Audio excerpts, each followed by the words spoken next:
Ikigai, The Japanese Secret to a Long and Happy Life. Written by Héctor García and Francesc Miralles. Translated by Heather Cleary. Read by Walter Dixon. Prologue. Ikigai, a mysterious word. This audiobook first came into being on a rainy night in Tokyo, when its authors sat down together for the first time in one of the city's tiny bars. We had each read each other's work, but had never met, thanks to the thousands of miles that separate Barcelona from the capital of Japan. Then a mutual acquaintance put us in touch, launching a friendship that led to this project and seems destined to last a lifetime. The next time we got together, a year later, we strolled through a park in downtown Tokyo and ended up talking about trends in Western psychology, specifically logotherapy, which helps people find their purpose in life. We remarked that Viktor Frankl's logotherapy had gone out of fashion among practicing therapists, who favored other schools of psychology, though people still search for meaning in what they do and how they live. We ask ourselves things like, what is the meaning of my life? Is the point just to live longer, or should I seek a higher purpose? Why do some people know what they want and have a passion for life, while others languish in confusion? At some point in our conversation, the mysterious word Ikigai came up. This Japanese concept, which translates roughly as the happiness of always being busy, is like logotherapy, but it goes a step beyond. It also seems to be one way of explaining the extraordinary longevity of the Japanese, especially on the island of Okinawa, where there are 24.55 people over the age of 100 for every 100,000 inhabitants, far more than the global average. Those who study why the inhabitants of this island in the south of Japan live longer than people anywhere else in the world believe that one of the keys, in addition to a healthful diet, a simple life in the outdoors, green tea, and the subtropical climate, its average temperature is like that of Hawaii, is the Ikigai that shapes their lives. While researching this concept, we discovered that not a single book in the fields of psychology or personal development is dedicated to bringing this philosophy to the West. Is Ikigai the reason there are more centenarians in Okinawa than anywhere else? How does it inspire people to stay active until the very end? What is the secret to a long and happy life? As we explored the matter further, we discovered that one place in particular, Ogimi, a rural town on the north end of the island with a population of 3,000, boasts the highest life expectancy in the world, a fact that has earned it the nickname of the Village of Longevity. Okinawa is where most of Japan's shikuwasa, a lime-like fruit that packs an extraordinary antioxidant punch, comes from. Could that be Ogimi's secret to long life? Or is it the purity of the water used to brew its moringa tea? We decided to go study the secrets of the Japanese centenarians in person. After a year of preliminary research, we arrived in the village, where residents speak an ancient dialect and practice an animist religion that features long-haired forest sprites called bunagaya, with our cameras and recording devices in hand. As soon as we arrived, we could sense the incredible friendliness of its residents, who laughed and joked incessantly amid lush green hills fed by crystalline waters. As we conducted our interviews with the eldest residents of the town, we realized that something far more powerful than just these natural resources was at work. An uncommon joy flows from its inhabitants and guides them through the long and pleasurable journey of their lives. Again, the mysterious Ikigai. But what is it exactly? How do you get it? It never ceased to surprise us that this haven of nearly eternal life was located precisely in Okinawa, where 200,000 innocent lives were lost at the end of World War II. Rather than harbor animosity toward outsiders, however, Okinawans live by the principle of ichariba chode, a local expression that means treat everyone like a brother, even if you've never met them before. It turns out that one of the secrets to happiness of Ogimi's residents is feeling like part of a community. From an early age, they practice yui ma'aru, or teamwork, and so are used to helping one another. Nurturing friendships, eating light, getting enough rest, and doing regular, moderate exercise are all part of the equation of good health. But at the heart of the joie de vivre that inspires these centenarians to keep celebrating birthdays and cherishing each new day is their Ikigai. The purpose of this audiobook is to bring the secrets of Japan's centenarians to you and give you the tools to find your own Ikigai, because those who discover their Ikigai have everything they need for a long and joyful journey through life. Happy travels. Héctor García and Francesc Miralles. Chapter 1. Ikigai, the art of staying young while growing old. What is your reason for being? According to the Japanese, everyone has an ikigai, what a French philosopher might call a raison d'être. Some people have found their ikigai, while others are still looking, though they carry it within them.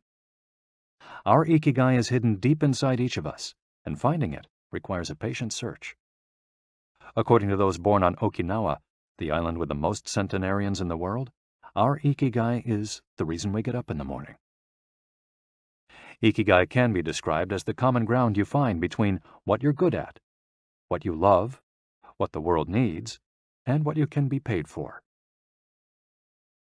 Whatever you do, don't retire.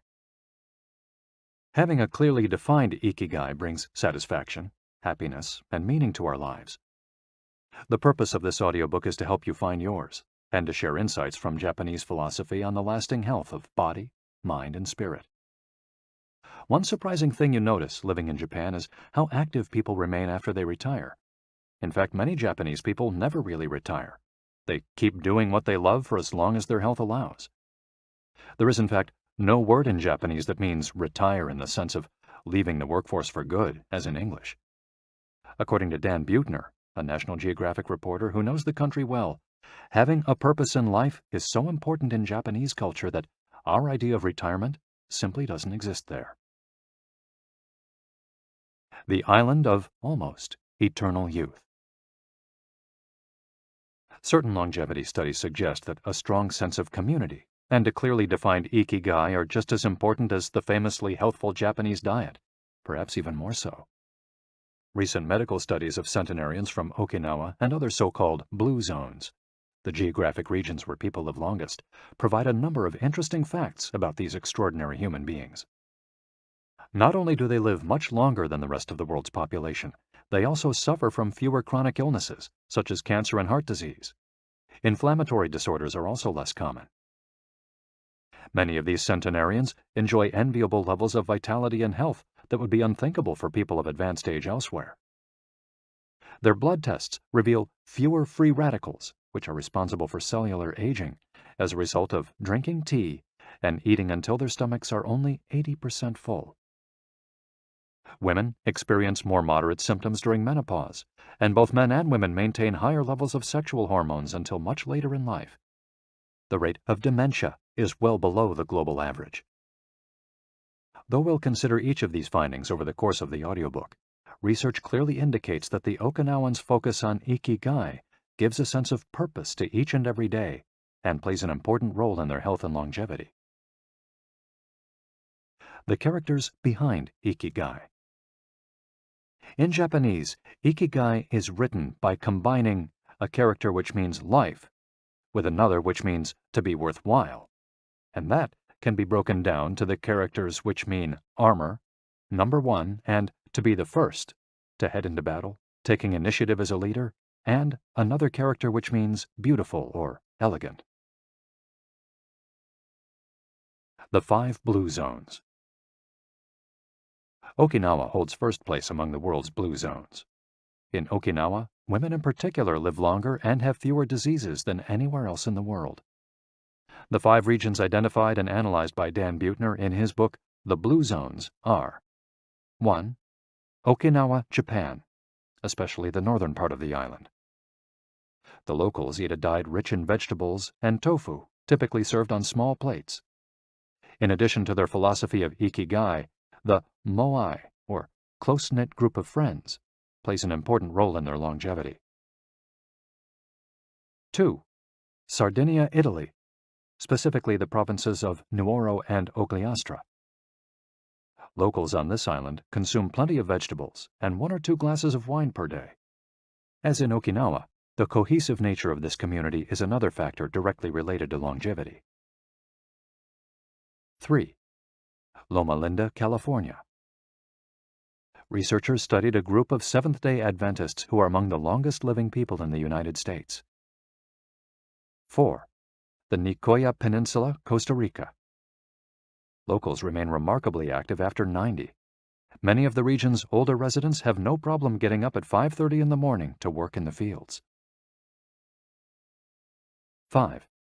Ikaria, Greece. One of every 3 inhabitants of this island near the coast of Turkey is over 90 years old, compared to less than 1% of the population of the United States, a fact that has earned it the nickname of the Island of Long Life. The local secret seems to be a lifestyle that dates back to 500 BC. In the following chapters, we'll examine several factors that seem to be the keys to longevity and are found across the blue zones, paying special attention to Okinawa and its so-called Village of Longevity. First, however, it's worth pointing out that 3 of these regions are islands, where resources can be scarce and communities have to help one another. For many, helping others might be an Ikigai strong enough to keep them alive. According to scientists who have studied the 5 blue zones, the keys to longevity are diet, exercise, finding a purpose in life, an Ikigai, and forming strong social ties, that is, having a broad circle of friends and good family relations. Members of these communities manage their time well in order to reduce stress, consume little meat or processed foods, and drink alcohol in moderation. They don't do strenuous exercise, but they do move every day, taking walks and working in their vegetable gardens. People in the blue zones would rather walk than drive. Gardening, which involves daily, low-intensity movement, is a practice almost all of them have in common.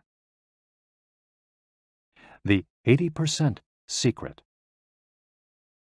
One of the most common sayings in Japan is harahachi-bu, which is repeated before or after eating and means something like, fill your belly to 80%. Ancient wisdom advises against eating until we are full. This is why Okinawans stop eating when they feel their stomachs reach 80% of their capacity, rather than overeating and wearing down their bodies with long digestive processes that accelerate cellular oxidation. Of course, there's no way to know objectively if your stomach is at 80% capacity. The lesson to learn from this saying is that we should stop eating when we're starting to feel full. The extra side dish, the snack we eat when we know in our hearts we don't really need it, the apple pie after lunch, all these will give us pleasure in the short term, but not having them will make us happier in the long term. The way food is served is also important. By presenting their meals on many small plates, the Japanese tend to eat less. A typical meal in a restaurant in Japan is served in 5 plates on a tray, 4 of them very small, and the main dish slightly bigger. Having 5 plates in front of you makes it seem like you're going to eat a lot, but what happens most of the time is that you end up feeling slightly hungry. This is one of the reasons why Westerners in Japan typically lose weight and stay trim. Recent studies by nutritionists reveal that Okinawans consume a daily average of 1,800 to 1,900 calories, compared to 2,200 to 3,300 in the United States, and have a body mass index between 18 and 22, compared to 26 or 27 in the United States. The Okinawan diet is rich in tofu, sweet potatoes, fish 3 times per week, and vegetables, roughly 11 ounces per day. In the chapter dedicated to nutrition, we'll see which healthy, antioxidant-rich foods are included in this 80%. Moai, connected for life. It is customary in Okinawa to form close bonds within local communities. A moai is an informal group of people with common interests who look out for one another. For many, serving the community becomes part of their Ikigai. The moai has its origins in hard times, when farmers would get together to share best practices and help one another cope with meager harvests. Members of a moai make a set monthly contribution to the group. This payment allows them to participate in meetings, dinners, games of go and shogi, Japanese chess, or whatever hobby they have in common. The funds collected by the group are used for activities, but if there's money left over, one member, decided on a rotating basis, receives a set amount from the surplus.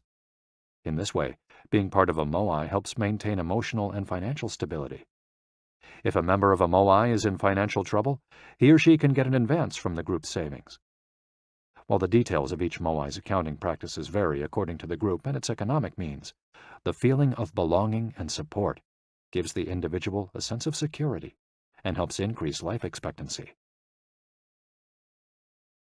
Chapter 2. Anti-Aging Secrets. little things that add up to a long and happy life. Aging's escape velocity and the rabbit. Imagine a sign far off in the future with a number on it that represents the age of your death.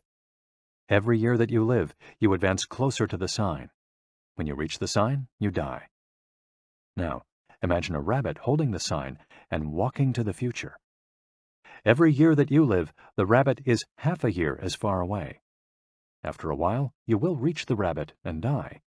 But what if the rabbit could walk at a pace of 1 year for every year of your life? You would never be able to catch the rabbit, and therefore you would never die. The speed at which the rabbit walks to the future is our technology. The more we advance technology and knowledge of our bodies, the faster we can make the rabbit walk. Aging's escape velocity is the moment at which the rabbit walks at a pace of 1 year per year or faster, and we become immortal. Aging's escape velocity. For more than a century, we've managed to add an average of 0.3 years to our life expectancy every year. But what would happen if we had the technology to add a year of life expectancy every year? In theory, we would achieve biological immortality, having reached aging's escape velocity. Researchers with an eye to the future, such as Ray Kurzweil and Aubrey de Grey, claim that we'll reach this escape velocity in a matter of decades. Other scientists are less optimistic, predicting that we'll reach a limit, a maximum age we won't be able to surpass no matter how much technology we have. For example, some biologists assert that our cells stop regenerating after about 120 years. Active mind, youthful body. There is much wisdom in the classic saying, mens sana in corpore sano, a sound mind and a sound body. It reminds us that both mind and body are important, and that the health of one is connected to that of the other. It's been shown that maintaining an active, adaptable mind is one of the key factors in staying young. Having a youthful mind also drives you toward a healthy lifestyle that will slow the aging process. Just as a lack of physical exercise has negative effects on our bodies and mood, a lack of mental exercise is bad for us because it causes our neurons and neural connections to deteriorate, and as a result, reduces our ability to react to our surroundings. This is why it's so important to give your brain a workout. One pioneer in advocating for mental exercise is the Israeli neuroscientist Shlomo Brezhnitz, who argues that the brain needs a lot of stimulation in order to stay in shape. As he stated in an interview with Edward Punset for the Spanish television program Redis, there is a tension between what is good for someone and what they want to do. This is because people, especially older people, like to do things as they've always done them. The problem is that when the brain develops ingrained habits, it doesn't need to think anymore. Things get done quickly and efficiently on automatic pilot, often in a very advantageous way. This creates a tendency to stick to routines, and the only way of breaking these is to confront the brain with new information. Presented with new information, the brain creates new connections and is revitalized. This is why it's so important to expose yourself to change, even if stepping outside your comfort zone means feeling a bit of anxiety. The effects of mental training have been scientifically demonstrated. According to Collins Hemingway and Shlomo Brezhnitz in their book Maximum Brain Power, Challenging the Brain for Health and Wisdom, mental training is beneficial on many levels. You begin exercising your brain by doing a certain task for the first time, he writes, and at first it seems very difficult, but as you learn how to do it, the training is already working. The second time you realize that it's easier, not harder to do because you're getting better at it. This has a fantastic effect on a person's mood. In and of itself, it's a transformation that affects not only the results obtained, but also his or her self-image. This description of a mental workout might sound a bit formal, but simply interacting with others, playing a game, for example, offers new stimuli and helps prevent the depression that can come with solitude. Our neurons start to age while we're still in our 20s. This process is slowed, however, by intellectual activity, curiosity, and a desire to learn.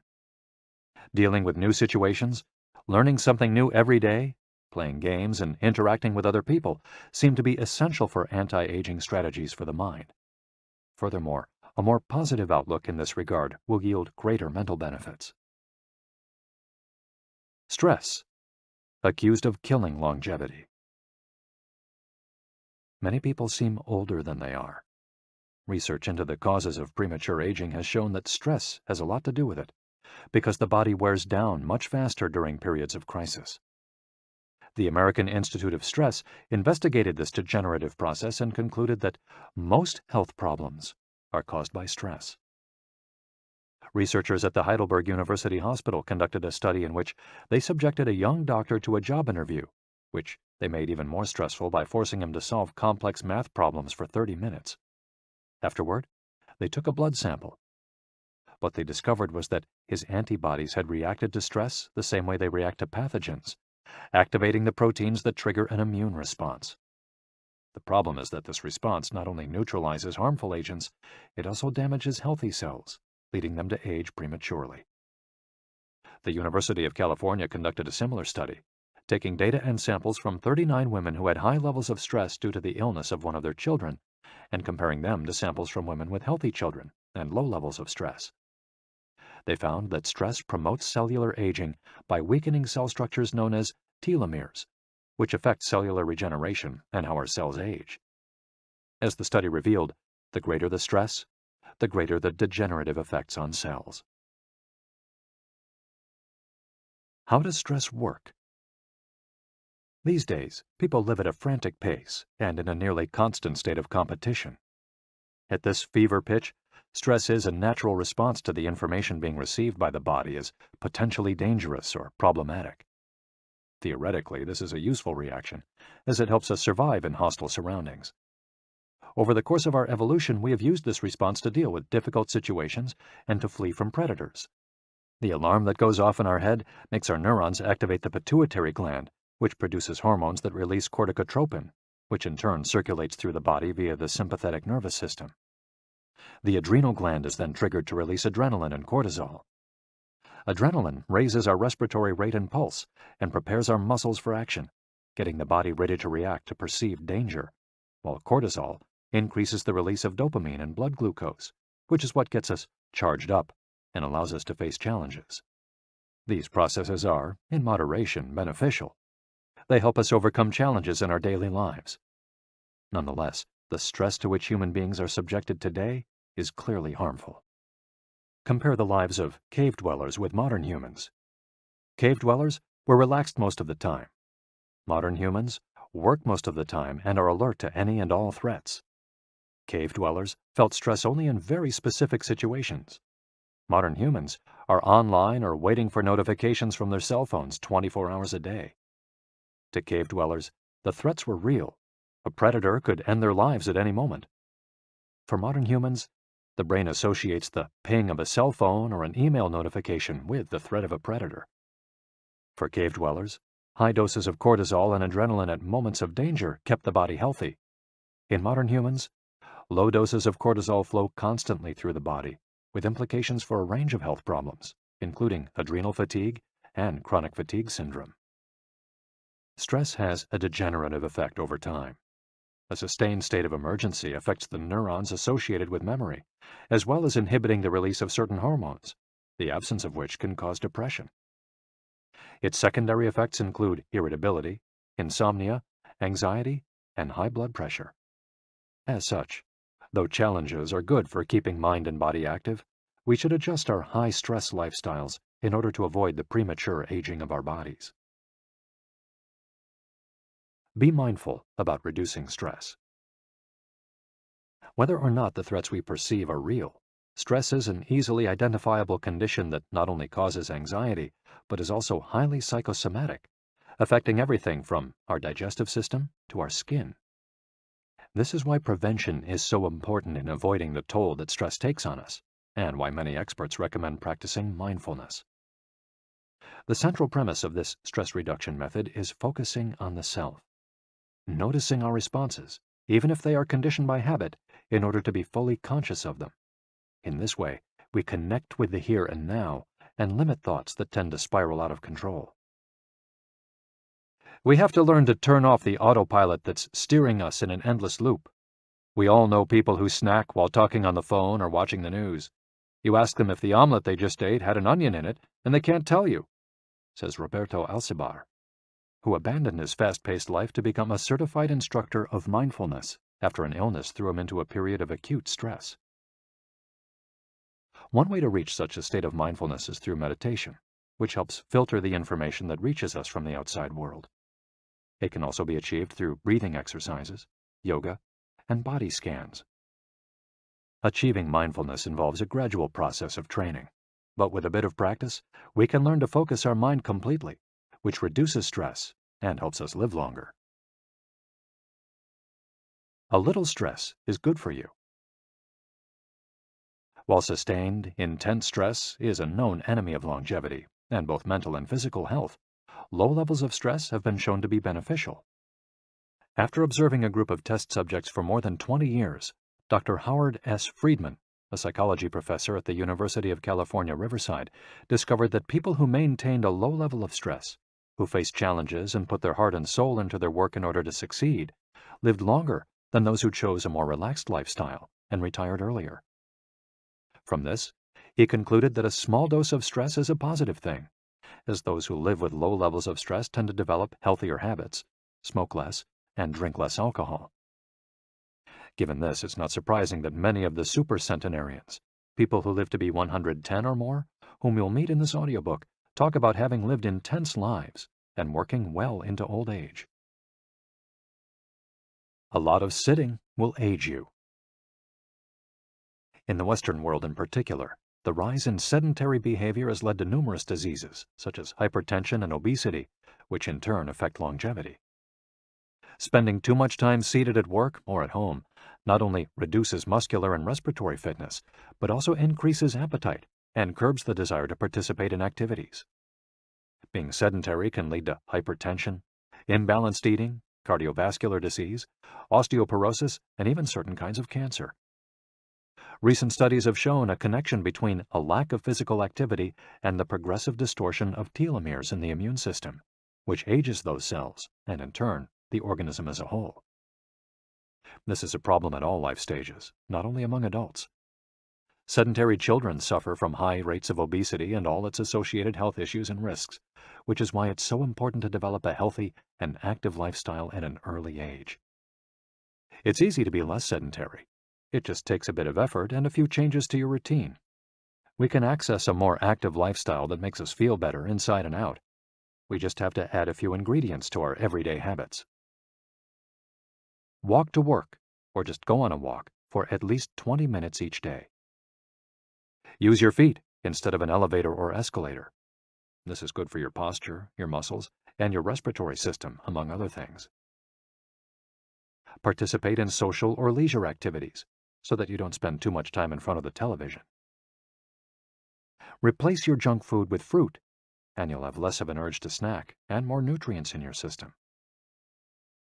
Get the right amount of sleep. 7 to 9 hours is good, but any more than that makes us lethargic. Play with children or pets, or join a sports team. This not only strengthens the body, but also stimulates the mind and boosts self-esteem. Be conscious of your daily routine in order to detect harmful habits and replace them with more positive ones. By making these small changes, we can begin to renew our bodies and minds and increase our life expectancy. A model's best-kept secret. Though we age both externally and internally, both physically and mentally, one of the things that tell us the most about people's age is their skin, which takes on different textures and colors according to processes going on beneath the surface. Most of those who make their living as models claim to sleep between 9 and 10 hours the night before a fashion show. This gives their skin a taut, wrinkle-free appearance and a healthy, radiant glow. Science has shown that sleep is a key anti-aging tool because when we sleep, we generate melatonin, a hormone that occurs naturally in our bodies. The pineal gland produces it from the neurotransmitter serotonin, according to our diurnal and nocturnal rhythms, and it plays a role in our sleep and waking cycles. A powerful antioxidant, melatonin, helps us live longer and also offers the following benefits. It strengthens the immune system. It contains an element that protects against cancer. It promotes the natural production of insulin. It slows the onset of Alzheimer's disease. It helps prevent osteoporosis and fight heart disease. For all these reasons, melatonin is a great ally in preserving youth. It should be noted, however, that melatonin production decreases after age 30.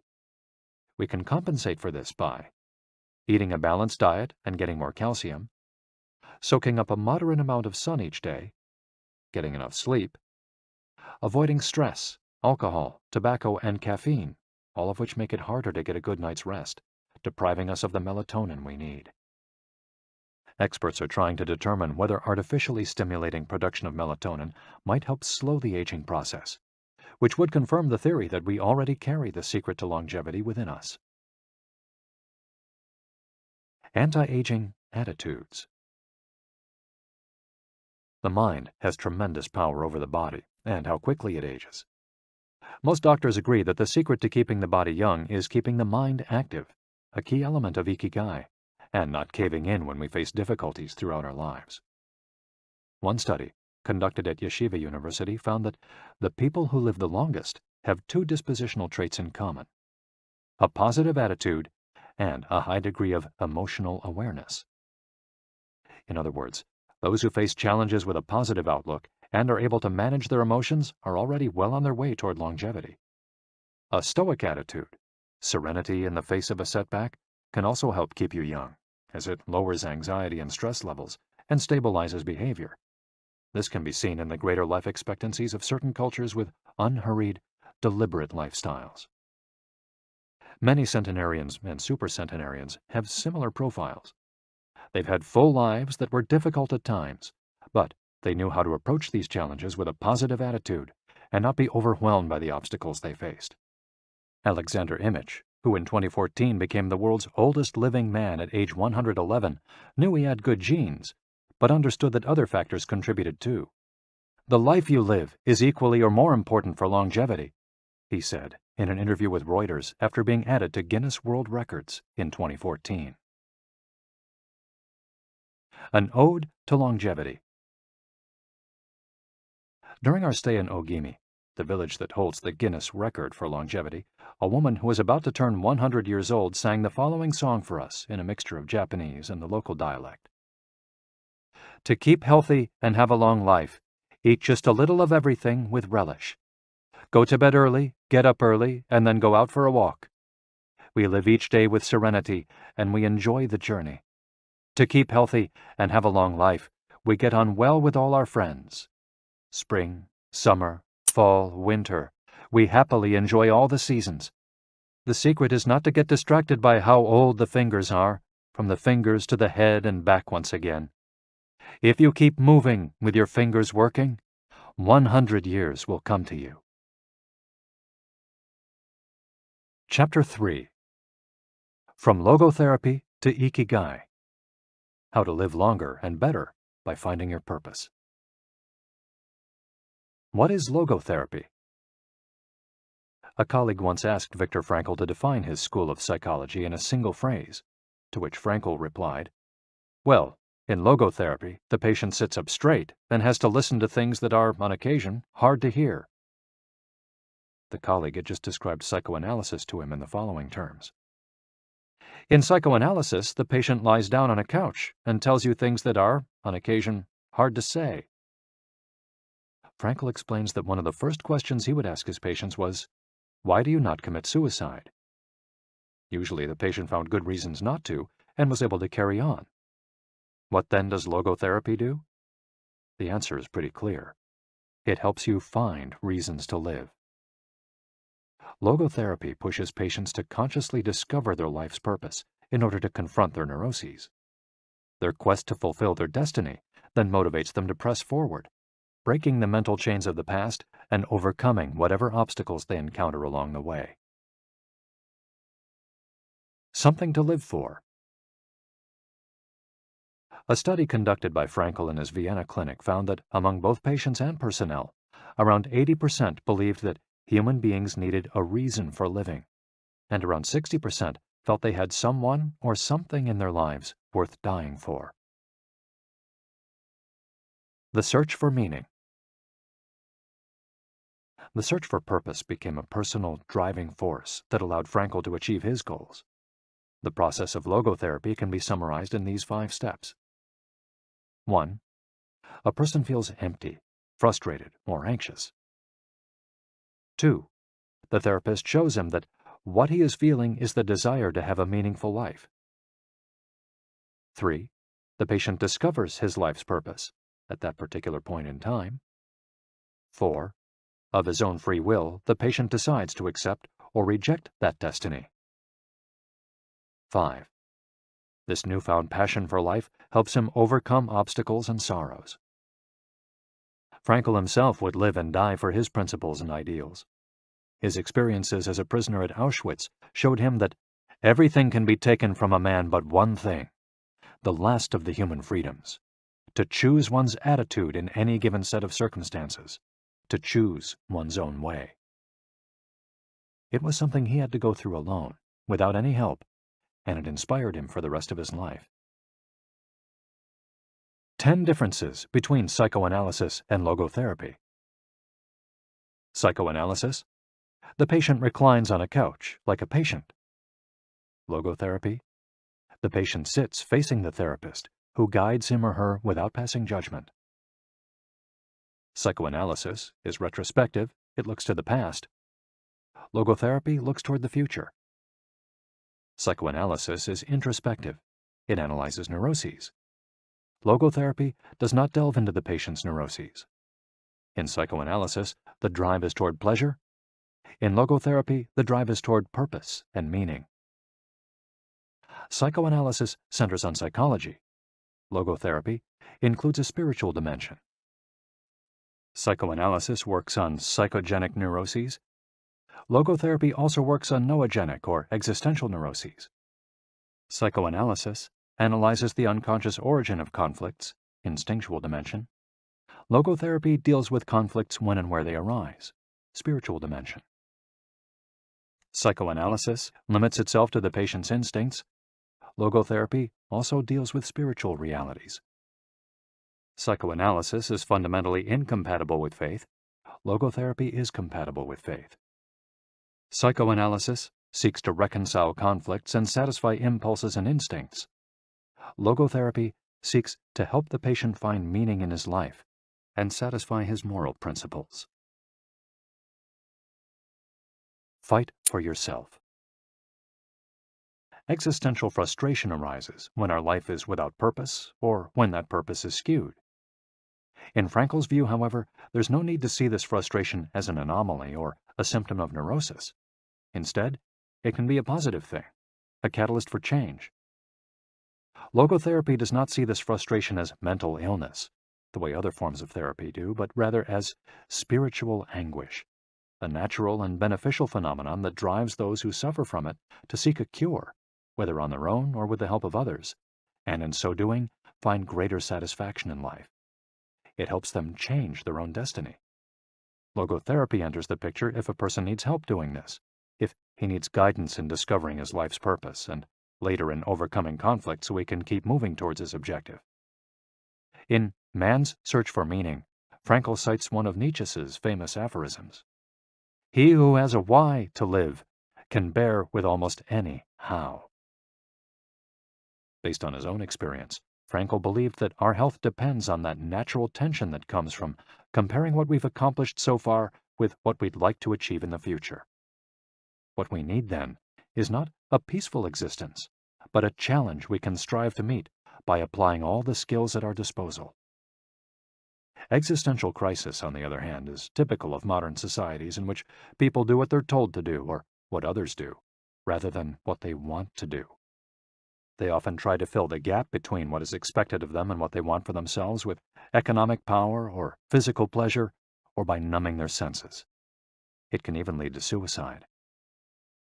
Sunday neurosis, for example, is what happens when, without the obligations and commitments of the work week, the individual realizes how empty he is inside. He has to find a solution. Above all, he has to find his purpose, his reason for getting out of bed, his Ikigai. I feel empty inside. In a study conducted at the Vienna Polyclinic Hospital, Frankl's team found that 55% of the patients they interviewed were experiencing some degree of existential crisis. According to logotherapy, discovering one's purpose in life helps an individual fill that existential void. Frankl, a man who faced his problems and turned his objectives into actions, could look back on his life in peace as he grew old. He did not have to envy those still enjoying their youth, because he had amassed a broad set of experiences that showed he had lived for something. Better living through logotherapy. A few key ideas. We don't create the meaning of our life, as Sartre claimed. We discover it. We each have a unique reason for being, which can be adjusted or transformed many times over the years. Just as worry often brings about precisely the thing that was feared, excessive attention to a desire, or hyperintention, can keep that desire from being fulfilled. Humor can help break negative cycles and reduce anxiety.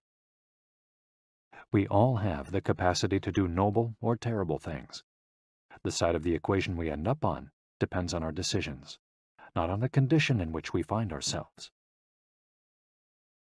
In the following case studies, we'll look at 4 cases from Frankl's own practice in order to better understand the search for meaning and purpose. Case study: Viktor Frankl. In German concentration camps, as in those that would later be built in Japan and Korea, psychiatrists confirmed that the prisoners with the greatest chance of survival were those who had things they wanted to accomplish outside the camp, those who felt a strong need to get out of there alive. This was true of Frankl, who, after being released and successfully developing the school of logotherapy, realized he had been the first patient of his own practice. Frankl had a goal to achieve, and it made him persevere. He arrived at Auschwitz carrying a manuscript that contained all the theories and research he compiled over the course of his career, ready for publication. When it was confiscated, he felt compelled to write it all over again. And that need drove him, and gave his life meaning amid the constant horror and doubt of the concentration camp. So much so that over the years, and especially when he fell ill with typhus, he would jot down fragments and key words from the lost work on any scrap of paper he found. Case study: The American Diplomat. An important North American diplomat went to Frankl to pick up where he left off with a course of treatment he had started 5 years earlier in the United States. When Frankl asked him why he had started therapy in the first place, the diplomat answered that he hated his job and his country's international policies, which he had to follow and enforce. His American psychoanalyst, whom he had been seeing for years, insisted he make peace with his father so that his government and his job, both representations of the paternal figure, would seem less disagreeable. Frankl, however, showed him in just a few sessions that his frustration was due to the fact that he wanted to pursue a different career, and the diplomat concluded his treatment with that idea in mind. 5 years later, the former diplomat informed Frankl that he had been working during that time in a different profession, and that he was happy. In Frankl's view, the man not only didn't need all those years of psychoanalysis, he also couldn't even really be considered a patient in need of therapy. He was simply someone in search of a new life's purpose. As soon as he found it, his life took on deeper meaning. Case study: The Suicidal Mother. The mother of a boy who had died at age 11 was admitted to Frankl's clinic after she tried to kill herself and her other son. It was this other son, paralyzed since birth, who kept her from carrying out her plan. He did believe his life had a purpose, and if his mother killed them both, it would keep him from achieving his goals. The woman shared her story in a group session. To help her, Frankl asked another woman to imagine a hypothetical situation in which she lay on her deathbed, old and wealthy, but childless. The woman insisted that, in that case, she would have felt her life had been a failure. When the suicidal mother was asked to perform the same exercise, imagining herself on her deathbed, she looked back and realized that she had done everything in her power for her children, for both of them. She had given her paralyzed son a good life, and he had turned into a kind, reasonably happy person. To this she added, crying, "As for myself, I can look back peacefully on my life, for I can say my life was full of meaning, and I have tried hard to live it fully. I have done my best. I have done my best for my son. My life was no failure." In this way, by imagining herself on her deathbed and looking back, the suicidal mother found the meaning that, though she was not aware of it, her life already had. Case study: The grief-stricken doctor. An elderly doctor, unable to overcome the deep depression into which he'd fallen after the death of his wife 2 years earlier, went to Frankel for help. Instead of giving him advice or analyzing his condition, Frankel asked him what would have happened if he had been the one who died first.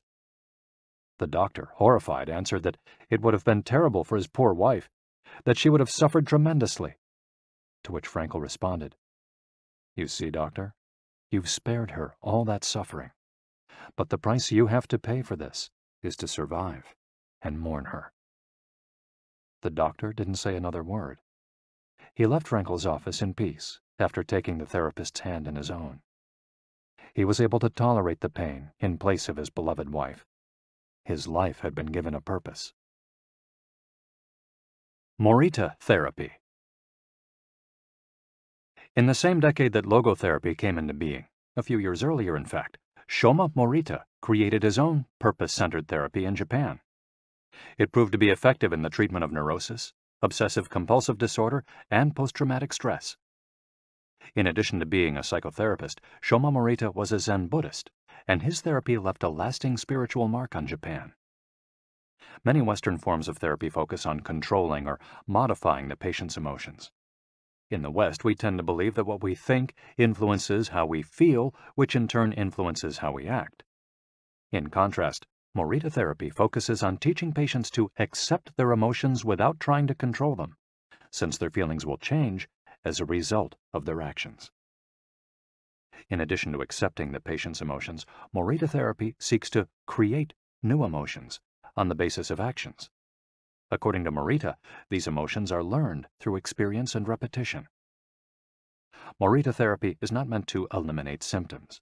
Instead, it teaches us to accept our desires, anxieties, fears, and worries, and let them go. As Morita writes in his book, Morita Therapy and the True Nature of Anxiety-Based Disorders, "In feelings, it is best to be wealthy and generous." Morita explained the idea of letting go of negative feelings with the following fable. A donkey that is tied to a post by a rope will keep walking around the post in an attempt to free itself, only to become more immobilized and attached to the post. The same thing applies to people with obsessive thinking, who become more trapped in their own suffering when they try to escape from their fears and discomfort. The basic principles of Morita therapy. 1. Accept your feelings. If we have obsessive thoughts, we should not try to control them or get rid of them. If we do, they become more intense. Regarding human emotions, the Zen master would say, if we try to get rid of one wave with another, we end up with an infinite sea. We don't create our feelings. They simply come to us, and we have to accept them. The trick is welcoming them. Morita likened emotions to the weather. We can't predict or control them. We can only observe them. To this point, he often quoted the Vietnamese monk Thich Nhat Hanh, who would say, "Hello, solitude. How are you today? Come, sit with me, and I will care for you." 2. Do what you should be doing. We shouldn't focus on eliminating symptoms, because recovery will come on its own. We should focus instead on the present moment, and if we're suffering, on accepting that suffering. Above all, we should avoid intellectualizing the situation. The therapist's mission is to develop the patient's character so he or she can face any situation, and character is grounded in the things we do. Morita therapy does not offer its patients explanations, but rather allows them to learn from their actions and activities. It doesn't tell you how to meditate or how to keep a diary the way Western therapies do. It's up to the patient to make discoveries through experience. 3. Discover your life's purpose. We can't control our emotions, but we can take charge of our actions every day. This is why we should have a clear sense of our purpose and always keep Morita's mantra in mind. What do we need to be doing right now? What action should we be taking? The key to achieving this is having dared to look inside yourself to find your Ikigai. The 4 phases of Morita therapy. Morita's original treatment, which lasts 15 to 21 days, consists of the following stages. 1. Isolation and rest, 5 to 7 days. During the first week of treatment, the patient rests in a room without any external stimuli. No television, books, family, friends, or speaking. All the patient has is his thoughts. He lies down for most of the day and is visited regularly by the therapist, who tries to avoid interacting with him as much as possible. The therapist simply advises the patient to continue observing the rise and fall of his emotions as he lies there.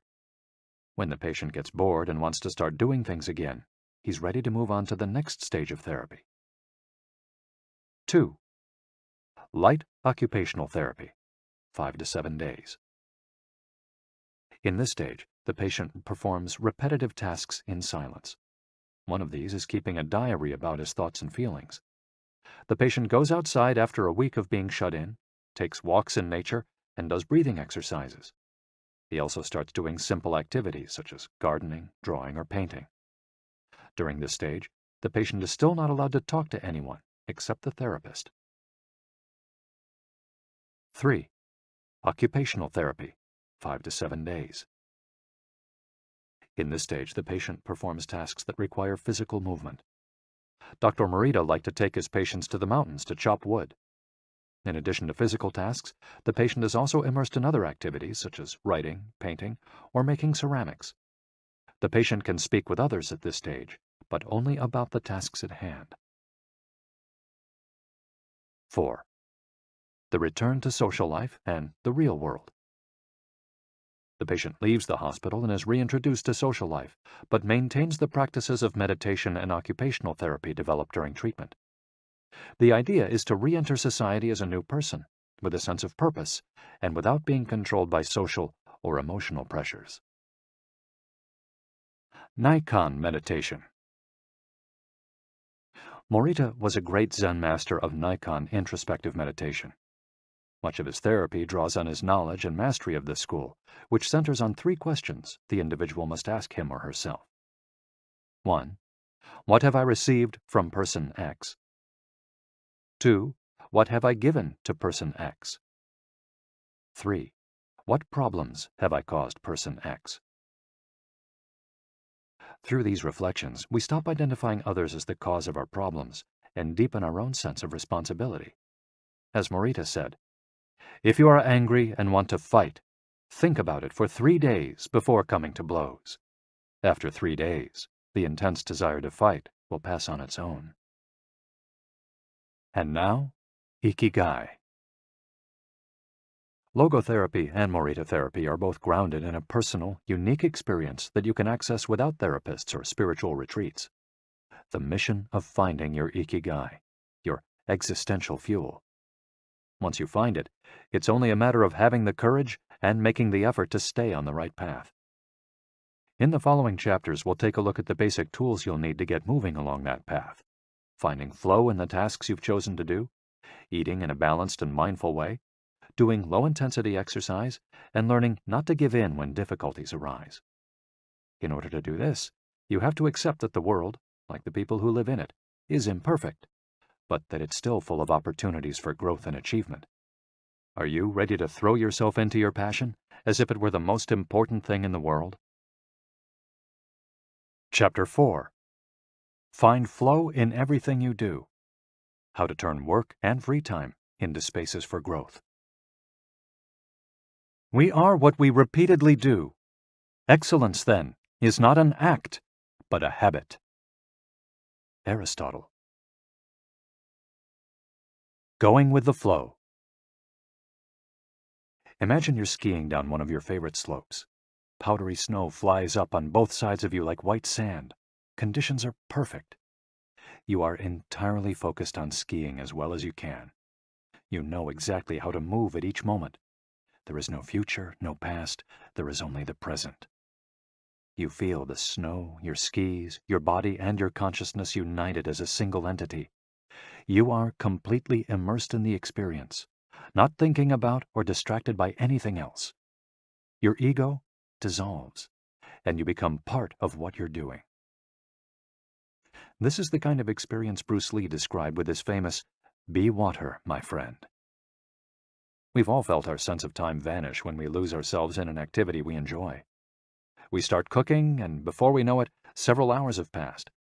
We spend an afternoon with a book and forget about the world going by until we notice the sunset and realize we haven't eaten dinner. We go surfing and don't realize how many hours we've spent in the water until the next day when our muscles ache. The opposite can also happen. When we have to complete a task we don't want to do, every minute feels like a lifetime, and we can't stop looking at our watch. As the quip attributed to Einstein goes, "Put your hand on a hot stove for a minute, and it seems like an hour. Sit with a pretty girl for an hour, and it seems like a minute." That is relativity. The funny thing is that someone else might really enjoy the same task, but we want to finish as quickly as possible. What makes us enjoy doing something so much that we forget about whatever worries we might have while we do it? When are we happiest? These questions can help us discover our Ikigai. The power of flow. These questions are also at the heart of psychologist Mihaly Csikszentmihalyi's research into the experience of being completely immersed in what we're doing. Csikszentmihalyi called this state flow and described it as the pleasure, delight, creativity, and process when we are completely immersed in life. There is no magic recipe for finding happiness, for living according to your Ikigai, but one key ingredient is the ability to reach this state of flow, and, through this state, have an optimal experience. In order to achieve this optimal experience, we have to focus on increasing the time we spend on activities that bring us to this state of flow, rather than allowing ourselves to get caught up in activities that offer immediate pleasure, like eating too much, abusing drugs or alcohol, or stuffing ourselves with chocolate in front of the TV. As Csikszentmihalyi asserts in his book, Flow, The Psychology of Optimal Experience, flow is the state in which people are so involved in an activity that nothing else seems to matter. The experience itself is so enjoyable that people will do it, even at great cost, for the sheer sake of doing it. It's not only creative professionals who require the high doses of concentration that promote flow. Most athletes, chess players, and engineers also spend much of their time on activities that bring them to this state. According to Csikszentmihalyi's research, a chess player feels the same way upon entering a state of flow as a mathematician working on a formula, or a surgeon performing an operation. A professor of psychology, Csikszentmihalyi analyzed data from people around the world and discovered that flow is the same among individuals of all ages and cultures. In New York and Okinawa, we all reach a state of flow in the same way. But what happens to our mind when we're in that state? When we flow, we're focused on a concrete task without any distractions. Our mind is in order. The opposite occurs when we try to do something while our mind is on other things. The 7 conditions for achieving flow. According to researcher Owen Schaffer of DePaul University, the requirements for achieving flow are 1. Knowing what to do. 2. Knowing how to do it. 3. Knowing how well you're doing. 4. Knowing where to go, where navigation is involved. 5. Perceiving significant challenges. 6. Perceiving significant skills. 7. Being free from distractions. If you often find yourself losing focus while working on something you consider important, there are several strategies you can employ to increase your chances of achieving.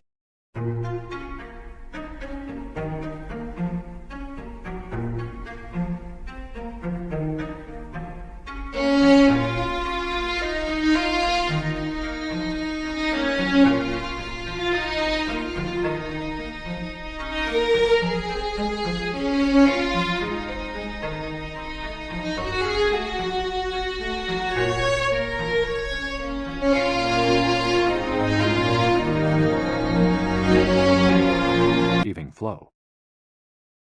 Strategy number 1. Choose a difficult task, but not too difficult. Schaffer's model encourages us to take on tasks that we have a chance of completing, but that are slightly outside our comfort zone. Every task, sport, or job has a set of rules, and we need a set of skills to follow them. If the rules for completing a task or achieving a purpose are too basic relative to our skill set, we'll likely get bored. Activities that are too easy lead to apathy. If, on the other hand, we assign ourselves to a task that is too difficult, we won't have the skills to complete it and will almost certainly give up and feel frustrated to boot. The ideal is to find a middle path, something aligned with our abilities but just a bit of a stretch, so we experience it as a challenge. That's what Ernest Hemingway meant when he said, "Sometimes I write better than I can." We want to see challenges through to the end because we enjoy the feeling of pushing ourselves. Bertrand Russell expressed a similar idea when he said, "To be able to concentrate for a considerable amount of time is essential to difficult achievement." If you're a graphic designer, learn a new software program for your next project. If you're a programmer, use a new programming language. If you're a dancer, try to incorporate into your next routine a movement that has seemed impossible for years. Add a little something extra, something that takes you out of your comfort zone. Even doing something as simple as reading means following certain rules, having certain abilities and knowledge.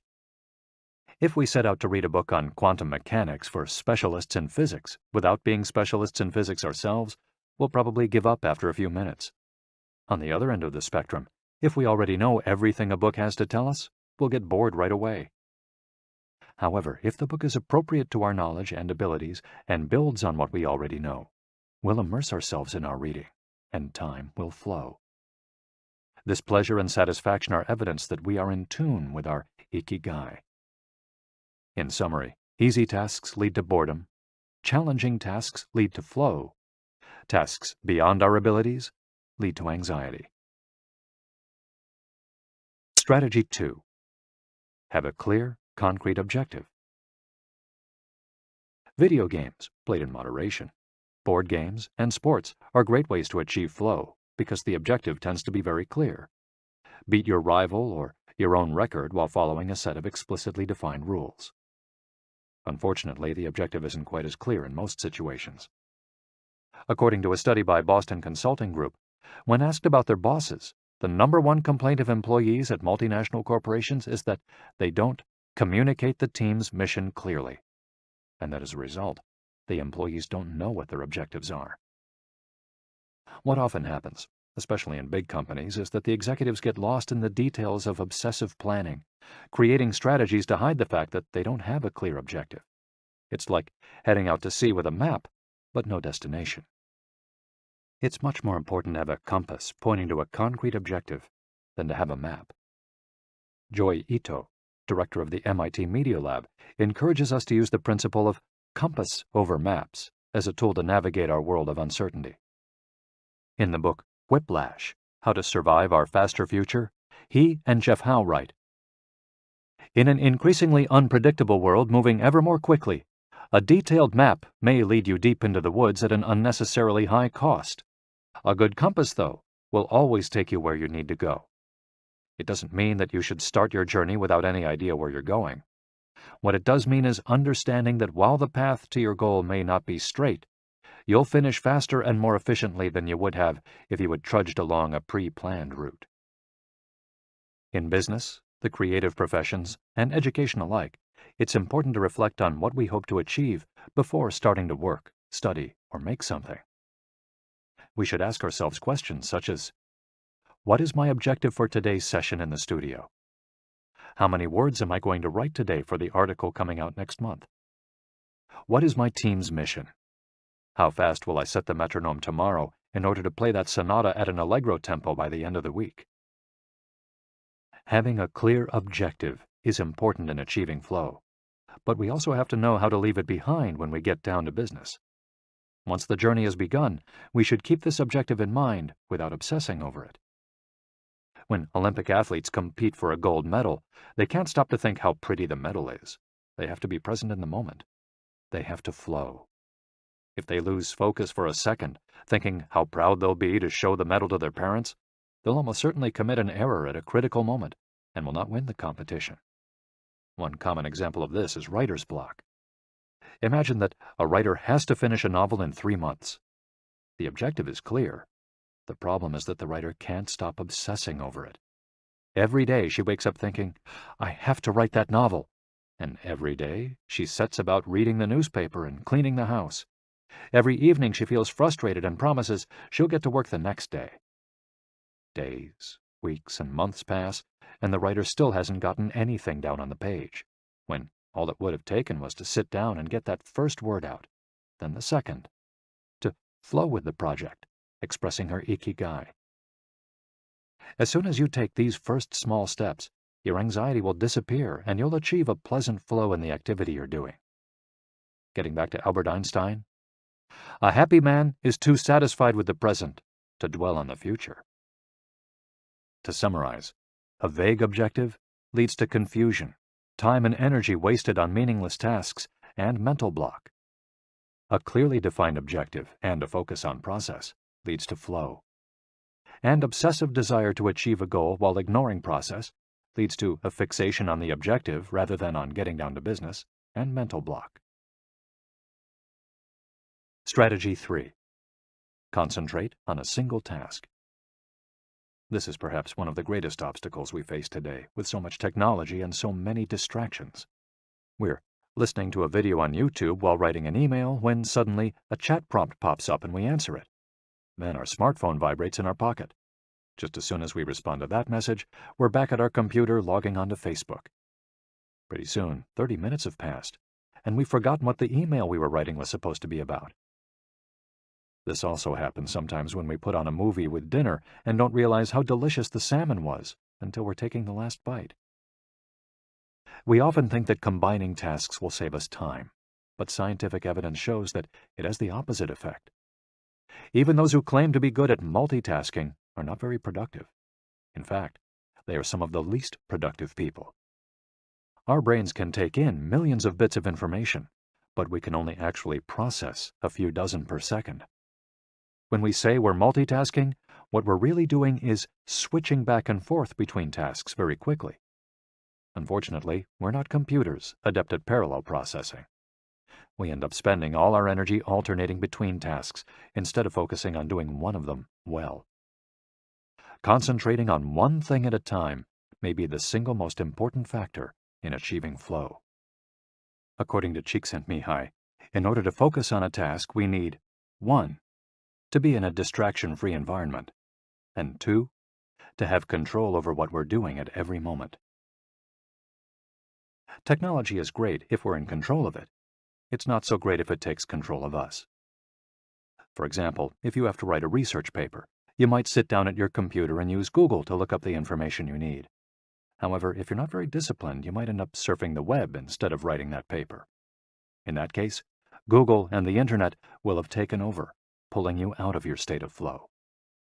It has been scientifically shown that if we continually ask our brains to switch back and forth between tasks, we waste time, make more mistakes, and remember less of what we've done.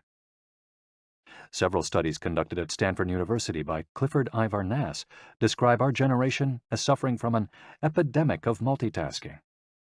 One such study analyzed the behavior of hundreds of students, dividing them into groups based on the number of things they tended to do at once.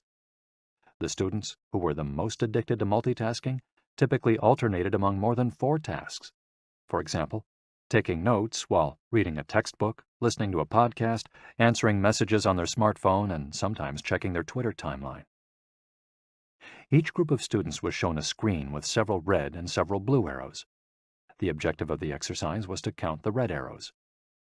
At first, all the students answered correctly right away, without much trouble.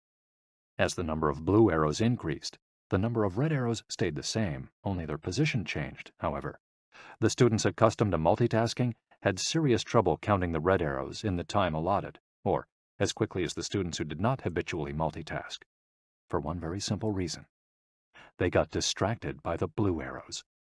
Their brains were trained to pay attention to every stimulus, regardless of its importance, while the brains of other students were trained to focus on a single task, in this case, counting the red arrows and ignoring the blue ones. Other studies indicate that working on several things at once lowers our productivity by at least 60% and our IQ by more than 10 points.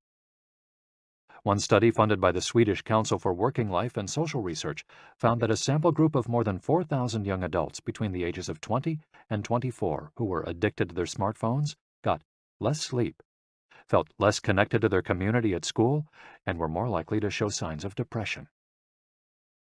In summary, concentrating on a single task makes achieving flow more likely, increases productivity, increases our power of retention, makes us less likely to make mistakes, helps us feel calm and in control of the task at hand, causes us to become more considerate as we pay full attention to those around us, and increases creativity. Multitasking makes achieving flow impossible, decreases productivity by 60%, though it doesn't seem to, makes it harder to remember things, makes us more likely to make mistakes, makes us feel stressed by the sensation that we're losing control, that our tasks are controlling us, causes us to hurt those around us through our addiction to stimuli, always checking our phones, always on social media, and reduces creativity. What can we do to avoid falling victim to this flow-impeding epidemic? How can we train our brains to focus on a single task? Here are a few ideas for creating a space and time free of distractions to increase our chances of reaching a state of flow, and thereby getting in touch with our Ikigai. Don't look at any kind of screen for the first hour you're awake, and the last hour before you go to sleep. Turn off your phone before you achieve flow. There is nothing more important than the task you've chosen to do during this time. If this seems too extreme, enable the Do Not Disturb function, so only the people closest to you contact you in case of emergency. Designate one day of the week, perhaps a Saturday or Sunday, a day of technical fasting, making exceptions for e-readers without Wi-Fi or MP3 players. Go to a cafe that doesn't have Wi-Fi. Read and respond to email only once or twice per day. Define those times clearly and stick to them. Try the Pomodoro technique. Get yourself a kitchen timer. Some are made to look like a pomodoro or a tomato, and commit to working on a single task as long as it's running. The Pomodoro technique recommends 25 minutes of work and 5 minutes of rest for each cycle, but you can also do 50 minutes of work and 10 minutes of rest. Find the pace that's best for you. The most important thing is to be disciplined in completing each cycle.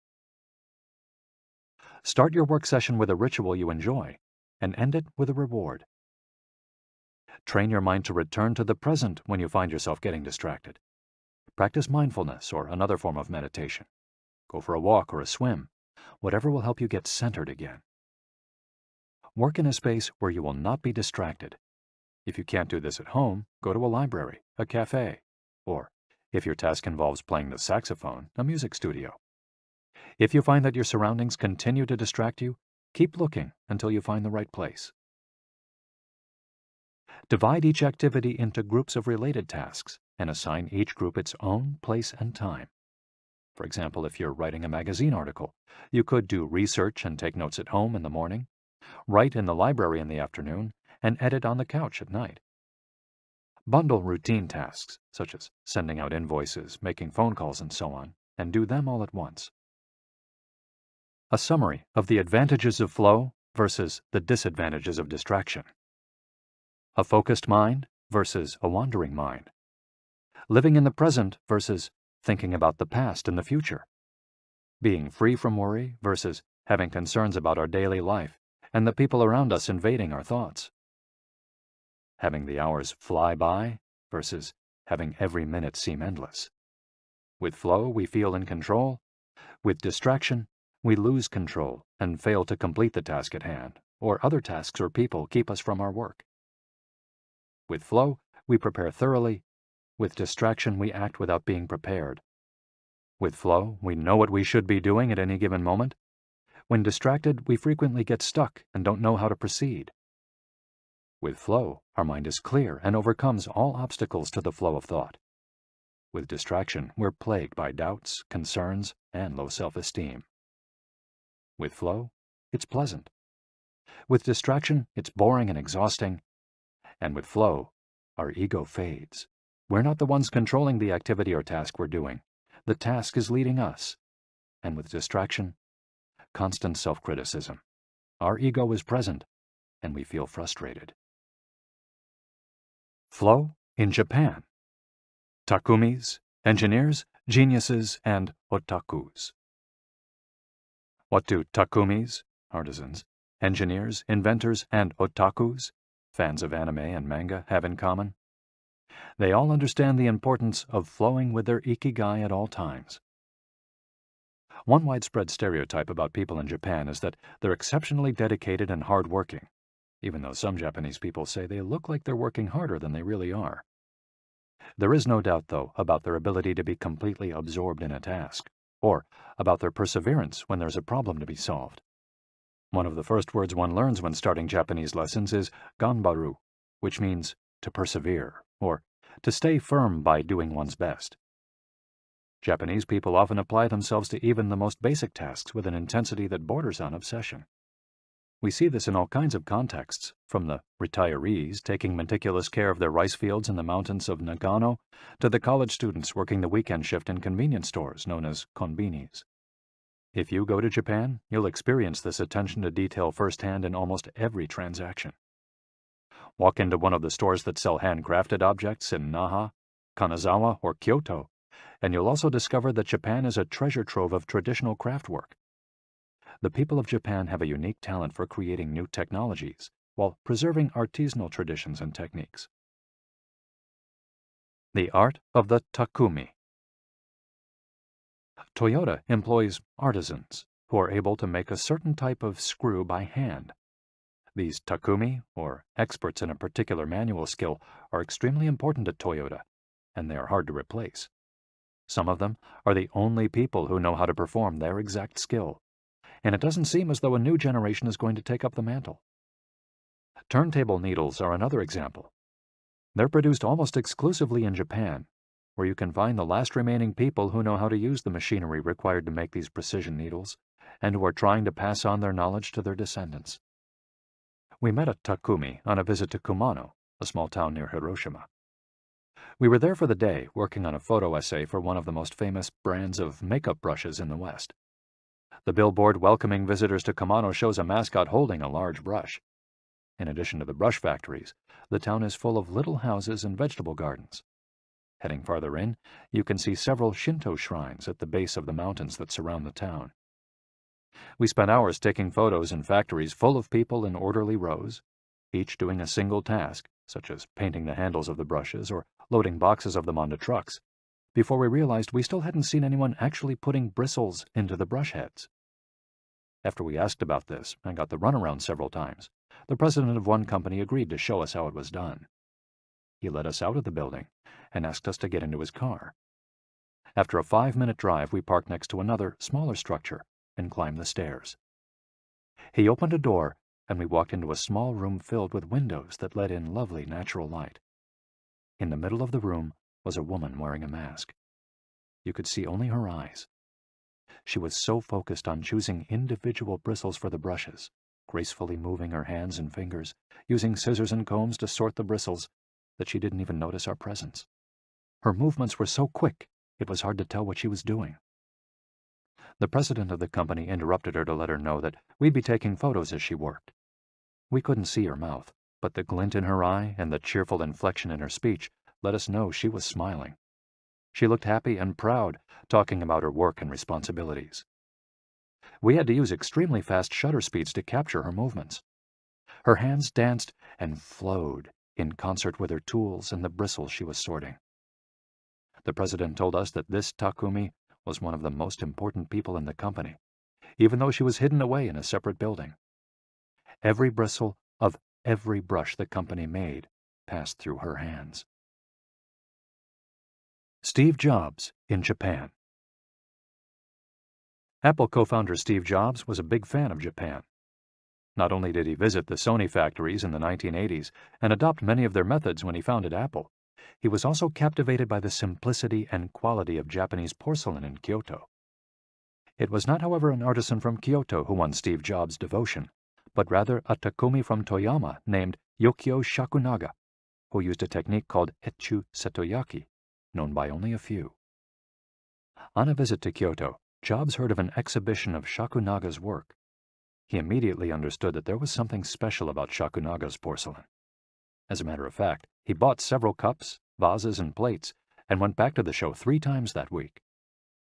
Jobs returned to Kyoto several times over the course of his life in search of inspiration, and ended up meeting Shakunaga in person. It is said that Jobs had many questions for him, almost all of them about the fabrication process and the type of porcelain he used.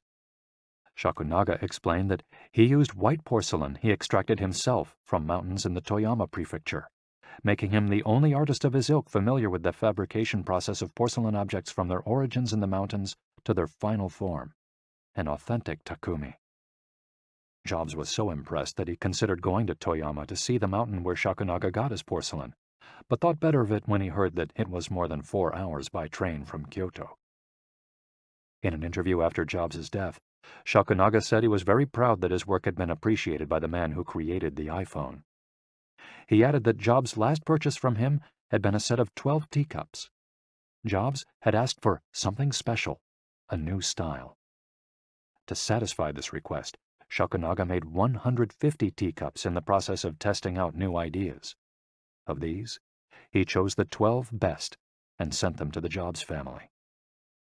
Ever since his first trip to Japan, Jobs was fascinated and inspired by the country's artisans, engineers, especially at Sony, philosophy, especially Zen, and cuisine, especially sushi. Sophisticated simplicity. What do Japanese artisans, engineers, Zen philosophy, and cuisine have in common? Simplicity and attention to detail. It is not a lazy simplicity, but a sophisticated one that searches out new frontiers, always taking the object, the body and mind, or the cuisine to the next level, according to one's Ikigai. As Csikszentmihalyi would say, the key is always having a meaningful challenge to overcome in order to maintain flow. The documentary Jiro Dreams of Sushi gives us another example of a takumi, this time in the kitchen. Its protagonist has been making sushi every day for more than 80 years and owns a small sushi restaurant near the Ginza subway station in Tokyo. He and his son go every day to the famous Tsukiji fish market and choose the best fish to bring back to the restaurant. In the documentary, we see one of Jiro's apprentices learning to make tamago, a thin, slightly sweet omelet. No matter how hard he tries, he can't get Jiro's approval. He keeps practicing for years until he finally does. Why does the apprentice refuse to give up? Doesn't he get bored cooking eggs every day? No, because making sushi is his Ikigai too. Both Jiro and his son are culinary artists. They don't get bored when they cook. They achieve a state of flow. They enjoy themselves completely when they're in the kitchen. That is their happiness, their Ikigai. They've learned to take pleasure in their work, to lose their sense of time.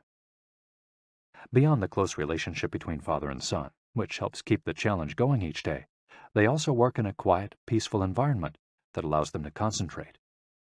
Even after receiving a 3-star rating from Michelin, they never considered opening other locations or expanding the business. They serve just 10 patrons at a time at the bar of their small restaurant. Jiro's family isn't looking to make money. Instead, they value good working conditions and creating an environment in which they can flow while making the best sushi in the world. Jiro, like Yukio Shakunaga, begins his work at the source. He goes to the fish market to find the best tuna. Shakunaga goes to the mountains to find the best porcelain. When they get down to work, both become one with the object they're creating. This unity with the object that they reach in a state of flow takes on special meaning in Japan, where, according to Shintoism, forests, trees, and objects have a kami, spirit or god within them. When someone, whether an artist, an engineer, or a chef, sets out to create something, his or her responsibility is to use nature to give it life, while respecting that nature at every moment. During this process, the artisan becomes one with the object and flows with it. An ironworker would say that metal has a life of its own, just as someone making ceramics would say the clay does. The Japanese are skilled at bringing nature and technology together, not man versus nature, but a union of the two. The purity of Ghibli. There are those who say that the Shinto value of being connected with nature is vanishing. One of the harshest critics of this loss is another artist with a clearly defined Ikigai, Hayao Miyazaki, the director of the animated films produced by Studio Ghibli. In nearly all his films, we see humans, technology, fantasy, and nature in a state of conflict, and in the end, coming together.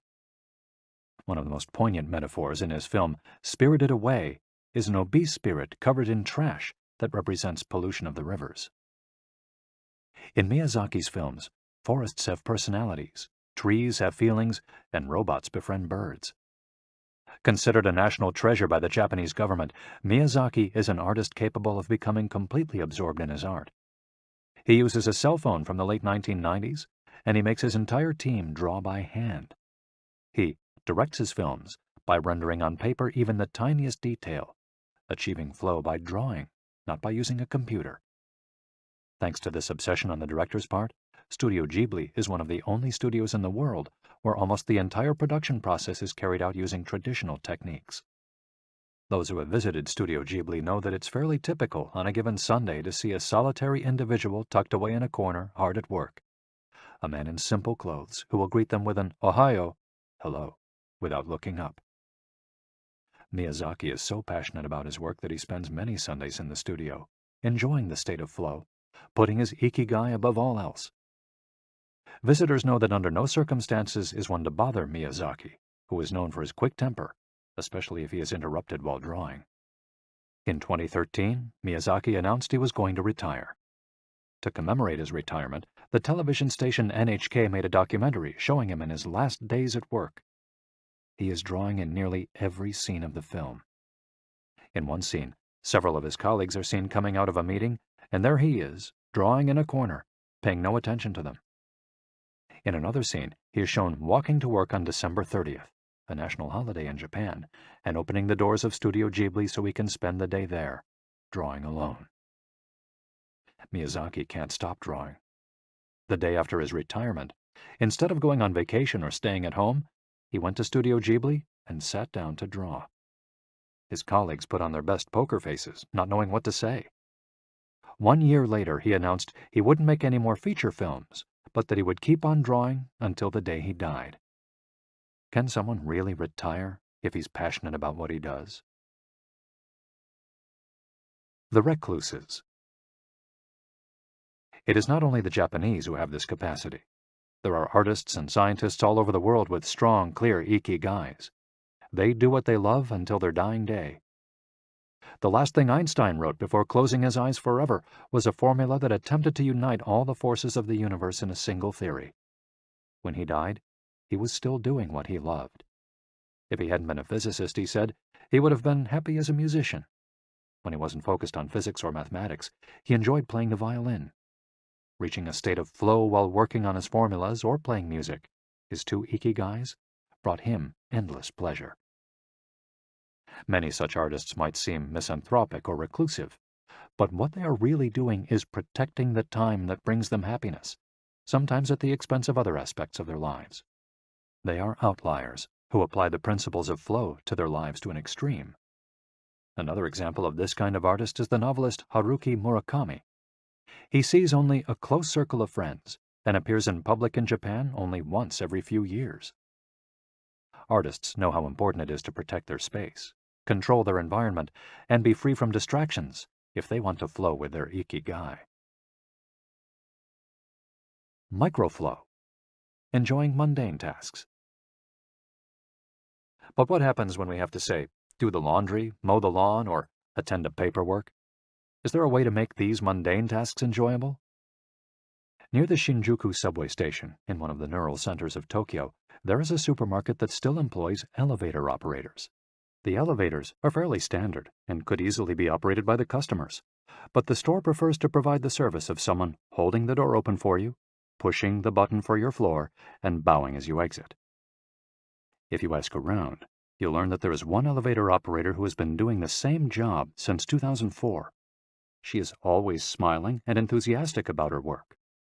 How is she able to enjoy such a job? Doesn't she get bored doing something so repetitive? On closer inspection, it becomes clear that the elevator operator is not just pushing buttons, but is instead performing a whole sequence of movements. She begins by greeting the customers with a song-like salutation, followed by a bow and a welcoming wave of the hand, Then she presses the elevator button with a graceful movement, as though she is a geisha offering a client a cup of tea. Csikszentmihalyi calls this microflow. We've all been bored in a class or at a conference and started doodling to keep ourselves entertained, or whistled while painting a wall. If we're not truly being challenged, we get bored and add a layer of complexity to amuse ourselves. Our ability to turn routine tasks into moments of microflow, into something we enjoy, is key to our being happy, since we all have to do such tasks. Even Bill Gates washes the dishes every night. He says he enjoys it, that it helps him relax and clear his mind, and that he tries to do it a little better each day, following an established order or set of rules he's made for himself. Plates first, forks second, and so on. It's one of his daily moments of microflow. Richard Feynman, one of the most important physicists of all time, also took pleasure in routine tasks. W. Daniel Hillis, one of the founders of the supercomputer manufacturer Thinking Machines, hired Feynman to work on the development of a computer that could handle parallel processing when he was already world famous. He says Feynman showed up on his first day of work and said, "Okay, boss, what's my assignment?" They didn't have anything prepared, so they asked him to work on a certain mathematical problem. He immediately realized they were giving him an irrelevant task to keep him busy and said, "That sounds like a bunch of baloney. Give me something real to do." So they sent him to a nearby shop to buy office supplies, and he completed his assignment with a smile on his face. When he didn't have something important to do or needed to rest his mind, Feynman dedicated himself to microflowing, say, painting the office walls. Weeks later, after visiting the Thinking Machines offices, a group of investors declared, "You have a Nobel laureate in there, painting walls and soldering circuits." Instant vacations. Getting there through meditation. Training the mind can get us to a place of flow more quickly. Meditation is one way to exercise our mental muscles. There are many types of meditation, but they all have the same objective: calming the mind, observing our thoughts and emotions, and centering our focus on a single object. The basic practice involves sitting with a straight back and focusing on your breath. Anyone can do it, and you feel a difference after just one session. By fixing your attention on the air moving in and out of your nose, you can slow the torrent of thoughts and clear your mental horizons. The Archer's Secret. The winner of the 1988 Olympic gold medal for archery was a 17-year-old woman from South Korea. When asked how she prepared, she replied that the most important part of her training was meditating for 2 hours each day. If we want to get better at reaching a state of flow, meditation is an excellent antidote to our smartphones and their notifications constantly clamoring for our attention. One of the most common mistakes among people starting to meditate is worrying about doing it right, achieving absolute mental silence or reaching nirvana. The most important thing is to focus on the journey. Since the mind is a constant swirl of thoughts, ideas, and emotions, slowing down the centrifuge, even for just a few seconds, can help us feel more rested and leave us with a sense of clarity. In fact, one of the things we learn in the practice of meditation is not to worry about anything that flits across our mental screen. The idea of killing our boss might flash into our mind, but we simply label it as a thought and let it pass like a cloud, without judging or rejecting it. It's only a thought, one of the 60,000 we have every day, according to some experts. Meditation generates alpha and theta brainwaves. For those experienced in meditation, these waves appear right away, while it might take half an hour for a beginner to experience them. These relaxing brainwaves are the ones that are activated right before we fall asleep, as we lie in the sun or right after taking a hot bath. We all carry a spa with us everywhere we go. It's just a matter of knowing how to get in, something anyone can do with a bit of practice. Humans as ritualistic beings. Life is inherently ritualistic. We could argue that humans naturally follow rituals that keep us busy. In some modern cultures, we've been forced out of our ritualistic lives to pursue goal after goal in order to be seen as successful. But throughout history, humans have always been busy. We were hunting, cooking, farming, exploring, and raising families, activities that were structured as rituals to keep us busy throughout our days. But In an unusual way, rituals still permeate daily life and business practices in modern Japan. The main religions in Japan, Confucianism, Buddhism, and Shintoism, are all ones in which the rituals are more important than absolute rules. When doing business in Japan, process, manners, and how you work on something is more important than the final results. Whether this is good or bad for the economy is beyond the scope of this audiobook. What is indisputable, though, is that finding flow in a ritualistic workplace is much easier than in one in which we are continually stressed out trying to achieve unclear goals set by our bosses. Rituals give us clear rules and objectives, which help us enter a state of flow. When we have only a big goal in front of us, we might feel lost or overwhelmed by it. Rituals help us by giving us the process, the sub-steps on the path to achieving a goal. When confronted with a big goal, try to break it down into parts, and then attack each part one by one.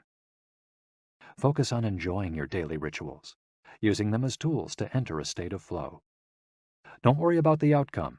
It will come naturally. Happiness is in the doing, not in the result. As a rule of thumb, remind yourself, rituals over goals. The happiest people are not the ones who achieve the most. They're the ones who spend more time than others in a state of flow. Using flow to find your Ikigai. After hearing this chapter, you should have a better idea of which activities in your life make you enter flow. Write all of them on a piece of paper. Then, ask yourself 3 questions.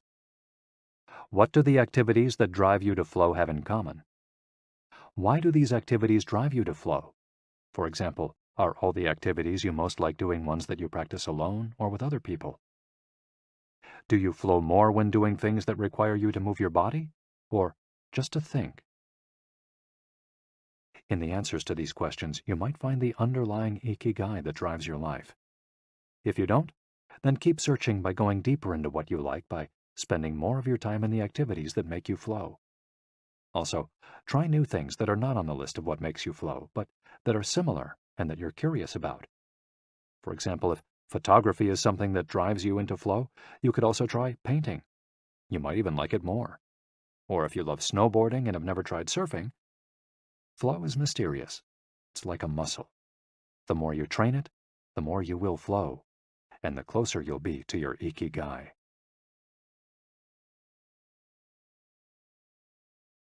Chapter 5. Masters of Longevity. Words of wisdom from the longest living people in the world. When we started working on this audiobook, we didn't want to just research the factors that contribute to a long and happy life. We wanted to hear from the true masters of this art. The interviews we conducted in Okinawa merit their own chapter, but in the section that precedes it, we've provided an overview of the life philosophies of a few international champions of longevity. We're talking about super centenarians, people who live to 110 years of age or more. The term was coined in 1970 by Norris McWhirter, editor of the Guinness Book of World Records. Its use became more widespread in the 1990s after it appeared in William Strauss and Neil Howe's Generations. Today, there are an estimated 300 to 450 super centenarians in the world, although the age of only around 75 of them has been confirmed. They aren't superheroes, but we could see them as such for having spent far more time on this planet than the average life expectancy would predict. Given the rise in life expectancy around the world, the number of supercentenarians might also increase. A healthy and purposeful life could help us join their ranks. Let's take a look at what a few of them have to say. Misao Okawa, 117. Eat and sleep, and you'll live a long time. You have to learn to relax. According to the Gerontology Research Group, until April 2015, the oldest living person in the world was Misao Okawa, who passed away in a care facility in Osaka, Japan after living for 117 years, 27 days. The daughter of a textile merchant, she was born in 1898, when Spain lost its colonies in Cuba and the Philippines, and the United States annexed Hawaii and launched Pepsi-Cola. Until she was 110, this woman, who lived in 3 different centuries, cared for herself unassisted. When specialists asked about her self-care routine, Misao answered simply, eating sushi and sleeping, to which we should add having a tremendous thirst for life. When they inquired about her secret for longevity, she answered with a smile, "I ask myself the same thing." Proof that Japan continues to be a factory of long life. In July of the same year, Sakari Momoi passed away at 112 years and 150 days old. At the time, he was the oldest man in the world, though he was younger than 57 women. Maria Capovilla, 116. I've never eaten meat in my life. Born in Ecuador in 1889, Maria Capovilla was recognized by Guinness as the world's oldest person.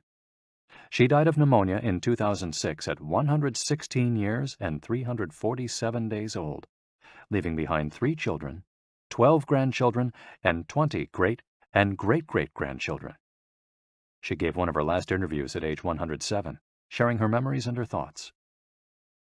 I'm happy, and I give thanks to God who keeps me going. I never thought I'd live so long. I thought I'd die long ago. My husband, Antonio Capovilla, was the captain of a ship. He passed away at 84. We had 2 daughters and a son, and now I have many grandchildren and great-grandchildren. Things were better back in the old days. People behaved better. We used to dance, but we were more restrained. There was this one song I loved dancing to, Maria, by Luis Alarcón. I still remember most of the words. I also remember many prayers and say them every day. I like the waltz, and can still dance it. I also still make crafts. I do some of the things I did when I was in school. When she had finished recalling her past, she began to dance, one of her great passions, with an energy that made her seem decades younger. When asked about her secret for longevity, she responded simply, I don't know what the secret to long life is. The only thing I do is, I've never eaten meat in my life. I attribute it to that. Jean Calment, 122. Everything's fine. Born in Arles, France, in February 1875, Jean Calment lived until August 4, 1997, making her, at 122, the oldest person of verified age in history. She jokingly said that she competed with Methuselah, and there is no question that she broke numerous records as she went on celebrating birthdays. She died of natural causes at the end of a happy life, during which she denied herself almost nothing. She rode a bicycle until she turned 100. She lived on her own until 110, when she agreed to move into a nursing home after accidentally starting a small fire in her apartment. She stopped smoking at 120 when her cataracts started making it hard for her to bring a cigarette to her lips. One of her secrets may have been her sense of humor. As she said on her 120th birthday, I see badly, I hear badly, and I feel bad, but everything's fine. Walter Bruning, 114. If you keep your mind and body busy, you'll be around a long time. Born in Minnesota in 1896, Walter Bruning was able to see 3 centuries in his lifetime. He died in Montana in 2011 from natural causes. He'd had 2 wives and a 50-year career on the railroad. At 83, he retired to an assisted living center in Montana, where he remained until his death. He is the 2nd oldest man of verified age ever born in the United States. He gave many interviews in his final years, insisting that his longevity stemmed from, among other things, his habit of eating only 2 meals per day and working for as many hours as he could. Your mind and your body, you keep both busy, he said on his 112th birthday. You'll be here a long time. Back then, he was still exercising every day. Among Bruning's other secrets, he had a habit of helping others, and he wasn't afraid of dying. As he declared in a 2010 interview with the Associated Press, we're all going to die. Some people are scared of dying. Never be afraid to die, because you're born to die. Before passing away in 2011, he is said to have told a pastor that he'd made a deal with God. If he wasn't going to get better, it was time to go. Alexander Emich, 111. I just haven't died yet. Born in Poland in 1903, Alexander Emmich was a chemist and parapsychologist residing in the United States who, after the death of his predecessor in 2014, became the oldest man of authenticated age in the world. Emmich himself died a year thereafter, in June of that year, leaving behind a long life rich with experiences. Emmich attributed his longevity to, among other things, never drinking alcohol. "It's not as though I'd won the Nobel Prize," he said upon being declared the world's oldest man. "I never thought I'd get to be so old." When asked about his secret to living so long, his answer was, "I don't know. I just haven't died yet." Ikigai artists. The secret to long life, however, is not held by supercentenarians alone. There are many people of advanced age who, though they haven't made it into Guinness World Records, offer us inspiration and ideas for bringing energy and meaning to our lives. Artists, for example, who carry the torch of their Ikigai instead of retiring, have this power. Art, in all its forms, is an Ikigai that can bring happiness and purpose to our days. Enjoying or creating beauty is free, and something all human beings have access to. Hokusai, the Japanese artist who made woodblock prints in the ukiyo-e style and lived for 88 years, from the mid-18th to the mid-19th century, added this postscript to the first edition of his 100 Views of Mount Fuji. "All that I have produced before the age of 70 is not worth being counted. It is at the age of 73 that I have somewhat begun to understand the structure of true nature, of animals and grasses, and trees and birds, and fishes and insects. Consequently, at 80 years of age, I shall have made still more progress. At 90, I hope to have penetrated into the mystery of things. At 100 years of age, I should have reached decidedly a marvelous degree. And when I shall be 110, all that I do, every point and every line, shall be instinct with life." Following is our collection of some of the most inspirational words from artists interviewed by Camille Sweeney for the New York Times. Of those still living, none have retired, and all still enjoy their passion, which they plan to pursue until their final breath, demonstrating that when you have a clear purpose, no one can stop you. The actor Christopher Plummer, still working at 86, reveals a dark desire shared by many who love the profession. "We want to drop dead on stage. That would be a nice, theatrical way to go." Osamu Tezuka, the father of modern Japanese manga, shared this feeling. Before he died in 1989, his last words as he drew one final cartoon were, "Please, just let me work." The 86-year-old filmmaker Frederick Wiseman declared on a stroll through Paris that he likes to work, which is why he does it with such intensity. "Everybody complains about their aches and pains and all that, but my friends are either dead or are still working," he said. Carmen Herrera, a painter who just entered her 100th year, sold her first canvas at 89. Today, her work is in the permanent collections of the Tate Modern and the Museum of Modern Art. When asked how she viewed her future, she responded, "I am always waiting to finish the next thing. Absurd, I know. I go day by day." Never stop learning. You may grow old and trembling in your anatomies. You may lie awake at night listening to the disorder of your veins. You may miss your only love. You may see the world about you devastated by evil lunatics, or know your honor trampled in the sewers of baser minds. There is only one thing for it then: to learn. Learn why the world wags and what wags it. That is the only thing which the mind can never exhaust, never alienate, never be tortured by, never fear or distrust, and never dream of regretting. T.H. White, the once and future king. For his part, naturalist and author Edward O. Wilson asserted, "I feel I have enough experience to join those who are addressing big questions.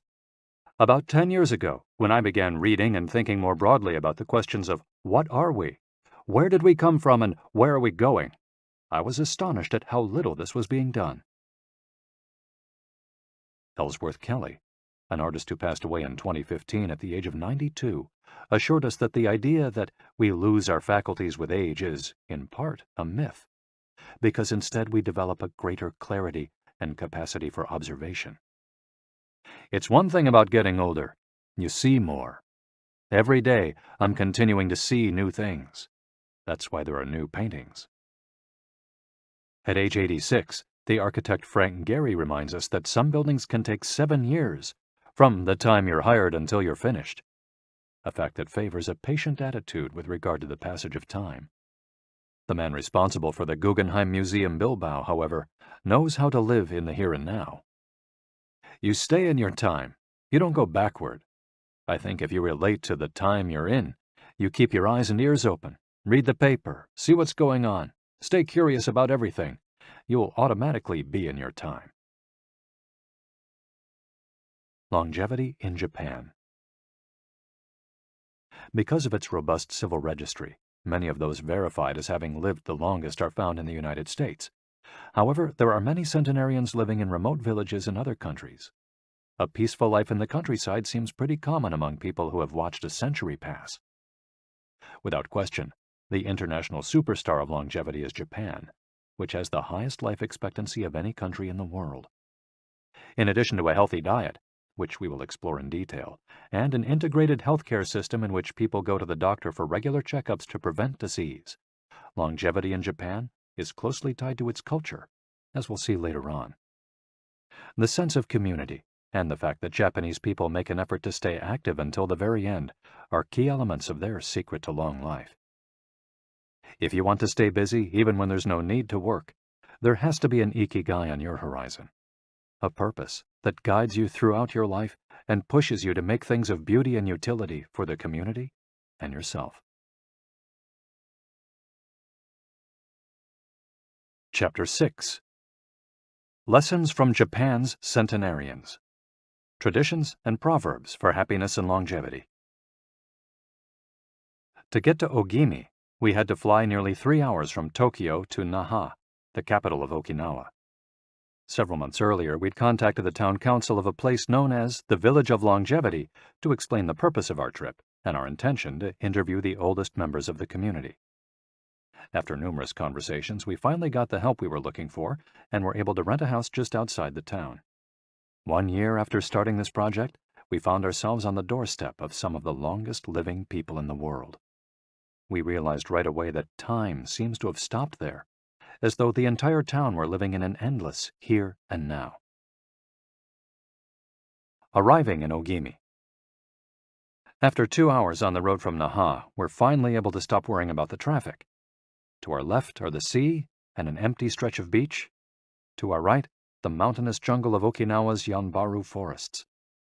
Once Route 58 passes Nago, where Orion beer, the pride of Okinawa, is made, it skirts the coast until it reaches Ogimi. Every now and then a few little houses and stores crop up in the narrow stretch of land between the road and the base of the mountain. We pass small clusters of houses scattered here and there as we enter the municipality of Ogimi, but the town doesn't really seem to have a center. Our GPS finally guides us to our destination, the Center for the Support and Promotion of Well-Being, housed in an unattractive cinder block building right off the highway. We go in through the back door, where a man named Taira is waiting for us. Beside him is a petite, cheerful woman who introduces herself as Yuki. 2 other women immediately get up from desks and show us to a conference room. They serve us each a cup of green tea and a few shikuwasa, a small citrus fruit that packs a big nutritional punch, as we'll see later on. Taira sits down across from us in his formal suit and opens up a large planner and a 3-ring binder. Yuki sits next to him. The binder contains a list of all the town's residents, organized by age and club, or moai. Taira points out that these groups of people who help one another are characteristic of Ogimi. The moai are not organized around any concrete objective. They function more like a family. Taira also tells us that volunteer work, rather than money, drives much of what happens in Ogimi. Everyone offers to pitch in, and the local government takes care of assigning tasks. This way, everyone can be useful and feels like part of the community. Ogimi is the penultimate town before Cape Hedo, the northernmost point of the largest island in the archipelago. From the top of Ogimi's mountains, we're able to look down over the whole town. Almost everything is the green of the Yanbaru jungle, making us wonder where the nearly 3,200 residents are hiding. We can see a few houses, but they're scattered in little clusters near the sea or in small valleys, accessible by side roads. Communal life. We're invited to eat in one of Ogimi's few restaurants, but when we arrive, the only 3 tables are already reserved. "Don't worry, we'll go to Churaumi instead. It never fills up," says Yuki, walking back to the car. She's still driving at age 88, and takes great pride in that. Her co-pilot is 99, and has also decided to spend the day with us. We have to drive fast to keep up with them on a highway that is sometimes more dirt than asphalt. Finally reaching the other end of the jungle, we can at last sit down to eat. "I don't really go to restaurants," Yuki says as we take our seats. "Almost everything I eat comes from my vegetable garden, and I buy my fish from Tanaka, who's been my friend forever." The restaurant is right by the sea, and seems like something from the planet Tatooine from Star Wars. The menu boasts in large letters that it serves slow food, prepared with organic vegetables grown in the town. "But really," Yuki continues, "food is the least important thing." She is extroverted and rather pretty. She likes to talk about her role as the director of several associations run by the local government. "Food won't help you live longer," she says, bringing to her lips a bite of the diminutive confection that followed our meal. "The secret is smiling and having a good time." There are no bars and only a few restaurants in Ogimi, but those who live there enjoy a rich social life that revolves around community centers. The town is divided into 17 neighborhoods, and each one has a president and several people in charge of things like culture, festivals, social activities, and longevity. Residents pay close attention to this last category. We're invited to the community center of one of the 17 neighborhoods. It's an old building right next to one of the mountains of the Yanbaru jungle, home to Bunagaya, the town's iconic sprites. The Bunagaya spirits of the Yanbaru jungle. Bunagaya are magical creatures that inhabit the Yanbaru jungle near Ogimi and its surrounding towns. They manifest as children with long red hair and like to hide in the jungle's kajumaru, banyan trees, and go fishing on the beach. Many of Okinawa's stories and fables are about Bunagaya sprites. They're mischievous, playful, and unpredictable. Locals say that the Bunagaya love the mountains, rivers, sea, trees, earth, wind, and animals, and that if you want to befriend them, you have to show respect for nature. A birthday party. When we arrive at the neighborhood's community center, we're greeted by a group of about 20 people who proudly proclaim, "The youngest among us is 83. We conduct our interviews at a large table while drinking green tea. When we finish, we're brought to an event space where we celebrate the birthdays of 3 members of the group. One woman is turning 99, another 94, and one young man has just reached 89. We sing a few songs popular in the village and finish up with "Happy Birthday" in English. The woman turning 99 blows out the candles and thanks everyone for coming to her party. We eat homemade shikawase cake and end up dancing and celebrating as though it were the birthday of a 20-something. It's the first party, but not the last, that we'll attend during our week in the village.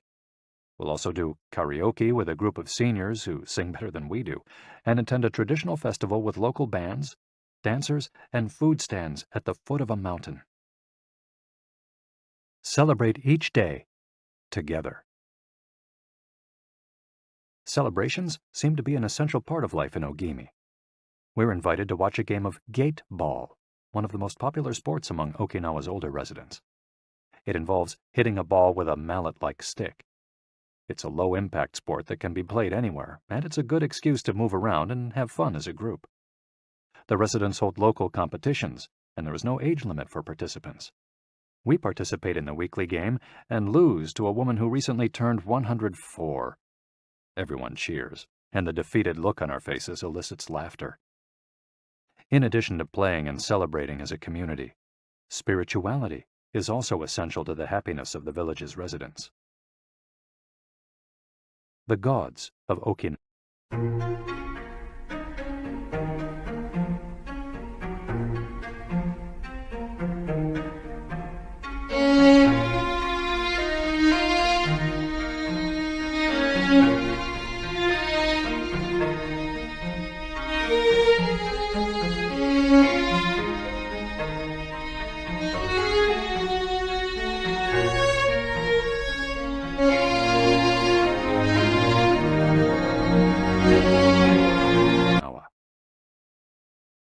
The main religion in Okinawa is known as Ryukyu Shinto. Ryukyu is the original name of the Okinawa archipelago, and Shinto means the path of the gods. Ryukyu Shinto combines elements of Chinese Taoism, Confucianism, Buddhism, and Shintoism with shamanistic and animistic elements. According to this ancient faith, the world is populated by an infinite number of spirits divided into several types: spirits of the home, of the forest, of the trees, and of the mountains. It's important to appease these spirits through rituals and festivals, and by consecrating sacred grounds. Okinawa is full of sacred jungles and forests, where many of the two main kinds of temples are found, the Utaki and the Uganju. We visited an Uganju, or small open-air temple, adorned with incense and coins next to a waterfall in Ogimi. The Utaki is a collection of stones where people go to pray and where, supposedly, spirits gather. In Okinawa's religious practice, women are considered spiritually superior to men, whereas the opposite is true of traditional Shintoism in the rest of Japan. Yuta are women chosen as mediums by their communities to make contact with the spirit realm through traditional rites. Ancestor worship is another important feature of spiritual practice in Okinawa, and in Japan in general. The home of each generation's firstborn usually contains a butsudan, or small altar, used to pray for and make offerings to the family's ancestors. Mabui. Every person has an essence, or mabui. This mabui is our spirit and the source of our life force. It is immortal and makes us who we are. Sometimes the mabui of someone who has died is trapped in the body of a living person. This situation requires a separation ritual to free the mabui of the deceased. It often happens when a person dies suddenly, especially at a young age, and his or her mabui does not want to move on to the realm of the dead. A mabui can also be passed from person to person by physical contact. A grandmother who leaves her granddaughter a ring transfers a part of her mabui to her. Photographs can also be a medium for passing mabui among people. The older, the stronger. Looking back, our days in Ogimi were intense but relaxed, sort of like the lifestyle of the locals, who always seemed to be busy with important tasks, but who, upon closer inspection, did everything with a sense of calm. They were always pursuing their Ikigai, but they were never in a rush. Not only did they seem to be happily busy, but we also noticed that they followed the other principles for happiness that Washington Burnap stated 200 years ago. The grand essentials to happiness in this life are something to do, something to love, and something to hope for. On our last day, we went to buy gifts at a small market at the edge of town. The only things sold there are local vegetables, green tea, and shikawasa juice, along with bottles of water from a spring hidden in the Yanburu forests, bearing labels that read, "Longevity Water." We bought ourselves some of this longevity water and drank it in the parking lot, looking out over the sea and hoping that the little bottles that promised a magic elixir would bring us health and long life, and would help us find our own Ikigai. Then we took a photo with the statue of Abunagaya and walked up to it one last time to read the inscription. A declaration from the town where people live longest. At 80, I am still a child. When I come to see you at 90, send me away to wait until I am 100. The older, the stronger. Let us not depend too much on our children as we age. If you seek long life and health, you are welcome in our village, where you will be blessed by nature, and together we will discover the secret to longevity. April 23, 1993, Ogimi Federation of Senior Citizens Clubs. The interviews. Over the course of a week, we conducted a total of 100 interviews, asking the eldest members of the community about their life philosophy, their Ikigai, and the secrets to longevity. We filmed these conversations with 2 cameras for use in a little documentary, and chose a few especially meaningful and inspiring statements to include in this section of the audiobook. 1. Don't worry. The secret to a long life is not to worry, and to keep your heart young. Don't let it grow old. Open your heart to people with a nice smile on your face. If you smile and open your heart, your grandchildren and everyone else will want to see you. The best way to avoid anxiety is to go out in the street and say hello to people. I do it every day. I go out there and say hello and see you later. Then I go home and care for my vegetable garden. In the afternoon, I spend time with friends. Here, everyone gets along. We try not to cause problems. Spending time together and having fun is the only thing that matters. 2. Cultivate good habits.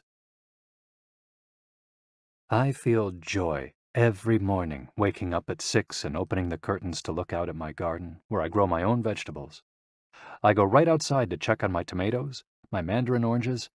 I love the sight of them. It relaxes me. After an hour in the garden, I go back inside and make breakfast. I plant my own vegetables and cook them myself. That's my Ikigai. The key to staying sharp in old age is in your fingers. From your fingers to your brain and back again.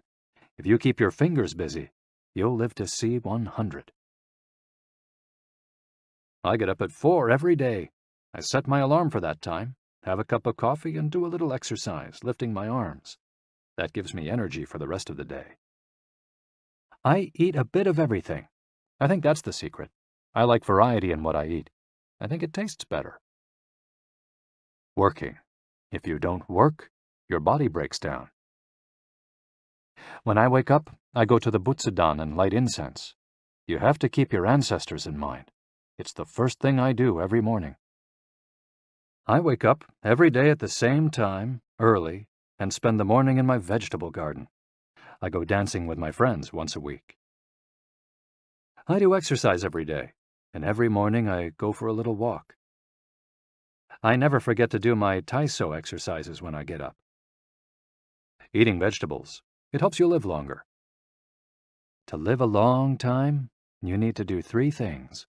Exercise to stay healthy, eat well, and spend time with people. 3. Nurture your friendships every day. Getting together with my friends is my most important Ikigai. We all get together here and talk. It's very important. I always know I'll see them all here tomorrow, and that's one of my favorite things in life. My main hobby is getting together with friends and neighbors. Talking each day with the people you love, that's the secret to a long life. I say hello and see you later to the children on their way to school and wave at everyone who goes by me in their car. Drive safely, I say. Between 7:20 a.m. and 8:15 a.m., I'm outside on my feet the whole time, saying hello to people. Once everyone's gone, I go back inside. Chatting and drinking tea with my neighbors, that's the best thing in life. And singing together. I wake up at 5 every morning, leave the house, and walk to the sea. Then I go to a friend's house and we have tea together. That's the secret to a long life, getting together with people and going from place to place. 4. Live an unhurried life. My secret to a long life is always saying to myself, slow down and relax. You live much longer if you're not in a hurry. I make things with wicker. That's my Ikigai. The first thing I do when I wake up is pray. Then I do my exercises and eat breakfast. At 7, I calmly start working on my wicker. When I get tired at 5, I go visit my friends. Doing many different things every day. Always staying busy but doing one thing at a time without getting overwhelmed. The secret to long life is going to bed early, waking up early, and going for a walk. Living peacefully and enjoying the little things. Getting along with your friends. Spring, summer, fall, winter. Enjoying each season happily. 5. Be optimistic. Every day I say to myself, today will be full of health and energy. Live it to the fullest. I'm 98, but consider myself young. I still have so much to do. Laugh. Laughter is the most important thing. I laugh wherever I go. I'm going to live to be 100. Of course I am. It's a huge motivation for me. Dancing and singing with your grandchildren is the best thing in life. I feel very fortunate to have been born here. I give thanks for it every day. The most important thing in Ogimi, in life, is to keep smiling. I do volunteer work to give back to the village a bit of what it has given to me. For example, I use my car to help friends get to the hospital. There's no secret to it. The trick is just to live. Keys to the Ogimi lifestyle. 100% of the people we interviewed keep a vegetable garden, and most of them also have fields of tea, mangoes, shikawasa, and so on. All belong to some form of neighborhood association where they feel cared for as though by family. They celebrate all the time, even little things. Music, song, and dance are essential parts of daily life. They have an important purpose in life, or several. They have an Ikigai, but they don't take it too seriously. They're relaxed and enjoy all that they do.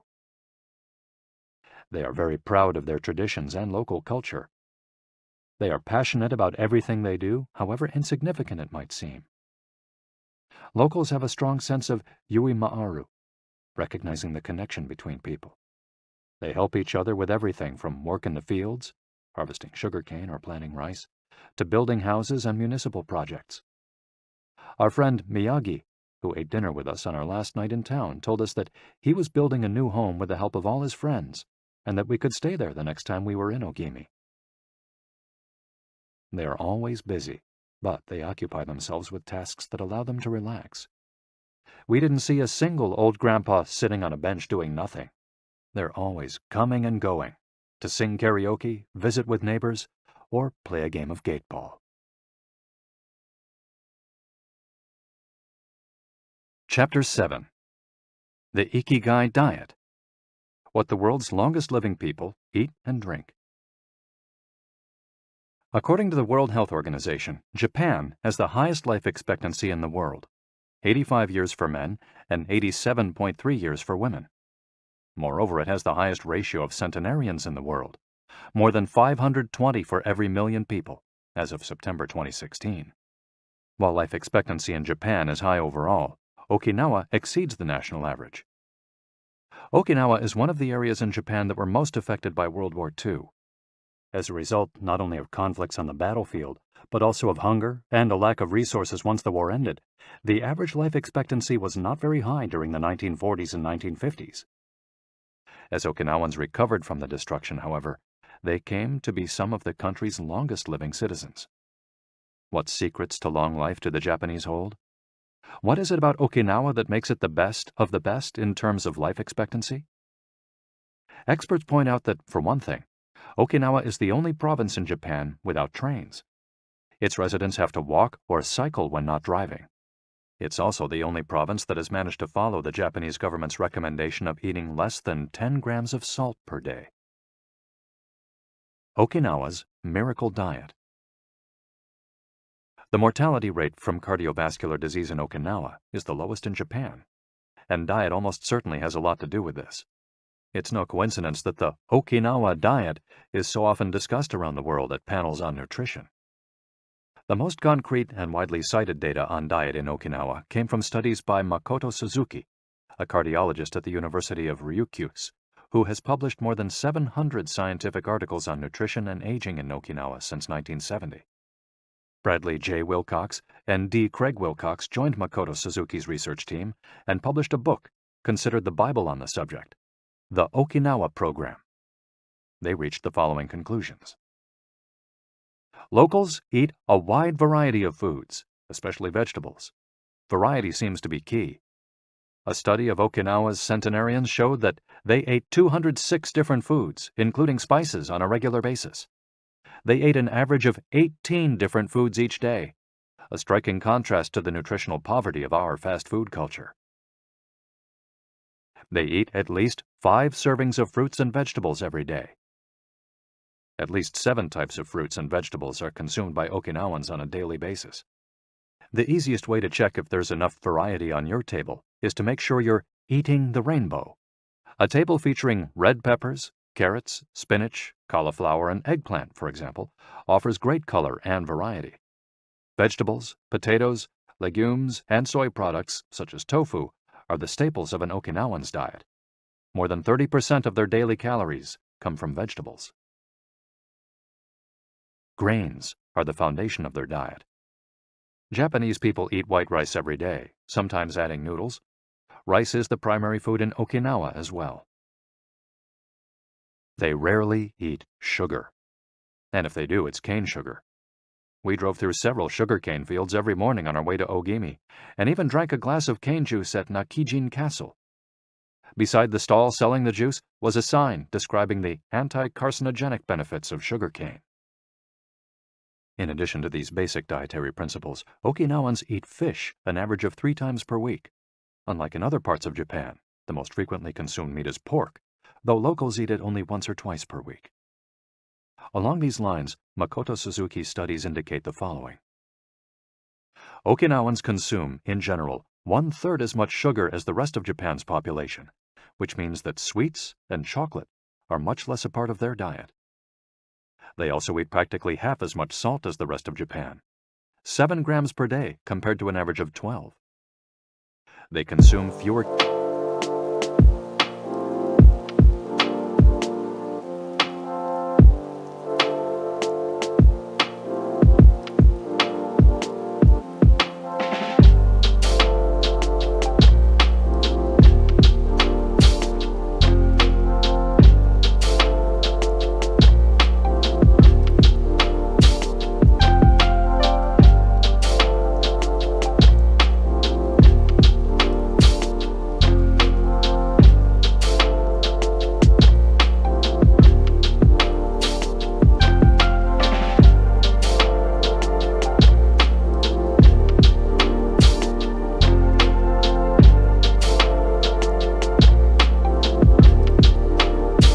to see everything presented at once on small plates, one with rice, another with vegetables, a bowl of miso soup, and something to snack on.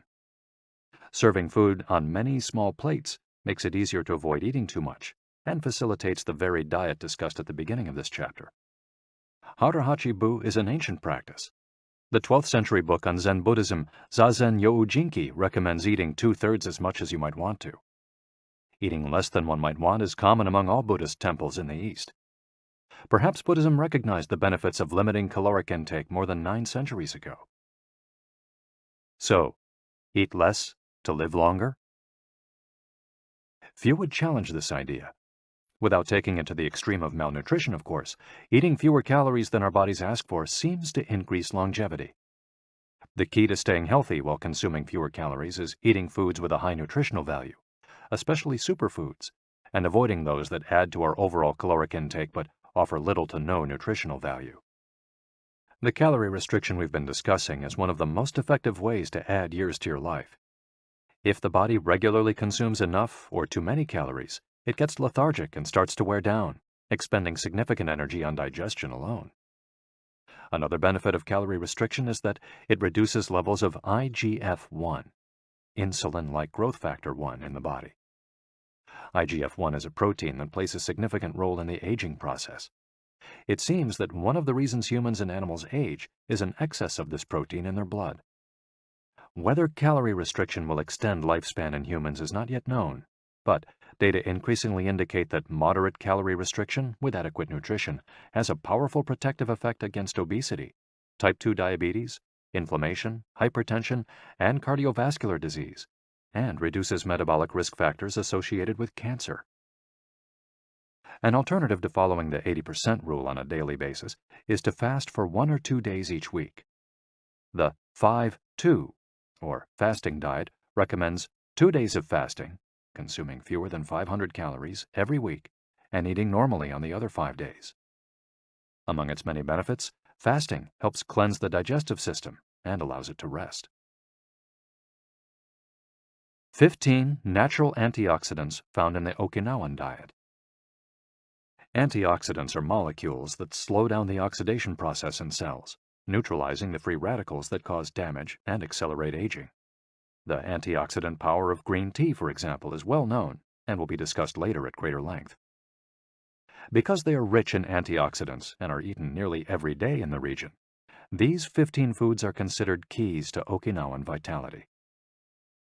Tofu, miso, tuna, carrots, goya, a bitter melon, kombu, sea kelp, cabbage, nori, seaweed, onion, soy sprouts, hechima, a cucumber-like gourd, soybeans, boiled or raw, sweet potato, peppers, and sanpin-cha, jasmine tea. Sanpin-cha, the reigning infusion in Okinawa. Okinawans drink more sanpin-cha, a mix of green tea and jasmine flowers, than any other kind of tea. The closest approximation in the West would be the jasmine tea that usually comes from China. A 1988 study conducted by Hiroko Sho at the Okinawa Institute of Science and Technology indicates that jasmine tea reduces blood cholesterol levels. Sanpin-cha can be found in many different forms in Okinawa and is even available in vending machines. In addition to all the antioxidant benefits of green tea, it boasts the benefits of jasmine, which include reducing the risk of heart attack, strengthening the immune system, helping relieve stress, lowering cholesterol. Okinawans drink an average of 3 cups of sanpin-cha every day.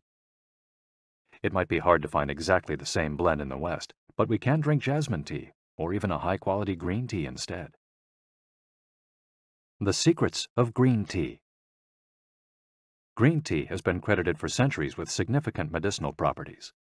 Recent studies have confirmed its many benefits and have attested to the importance of this ancient plant in the longevity of those who drink it often. Originally from China, where it's been consumed for millennia, green tea didn't make its way to the rest of the world until just a few centuries ago. Unlike other teas, and as a result of being air-dried without fermentation, it retains its active elements even after being dried and crumbled. It offers meaningful health benefits such as controlling cholesterol, lowering blood sugar levels, improving circulation, protection against the flu, vitamin C, promoting bone health, fluoride, protection against certain bacterial infections, protection against UV damage, cleansing, and diuretic effects. White tea, with its high concentration of polyphenols, may be even more effective against aging. In fact, it's considered to be the natural product with the greatest antioxidant power in the world, to the extent that 1 cup of white tea might pack the same punch as a dozen glasses of orange juice. In summary, drinking green or white tea every day can help us reduce the free radicals in our bodies, keeping us young longer. The powerful shikuwasa. Shikuwasa is the citrus fruit par excellence of Okinawa, and Ogimi is its largest producer in all of Japan. The fruit is extremely acidic. It's impossible to drink shikuwasa juice without diluting it first with water. Its taste is somewhere between that of a lime and a mandarin orange, to which it bears a family resemblance. Shikuwasas also contain high levels of nobiletin, a flavonoid rich in antioxidants. All citrus fruits, grapefruits, oranges, lemons, are high in nobiletin, but Okinawa's shikuwasas have 40 times as much as oranges. Consuming nobiletin has been proven to protect us from arteriosclerosis, cancer, type 2 diabetes, and obesity in general.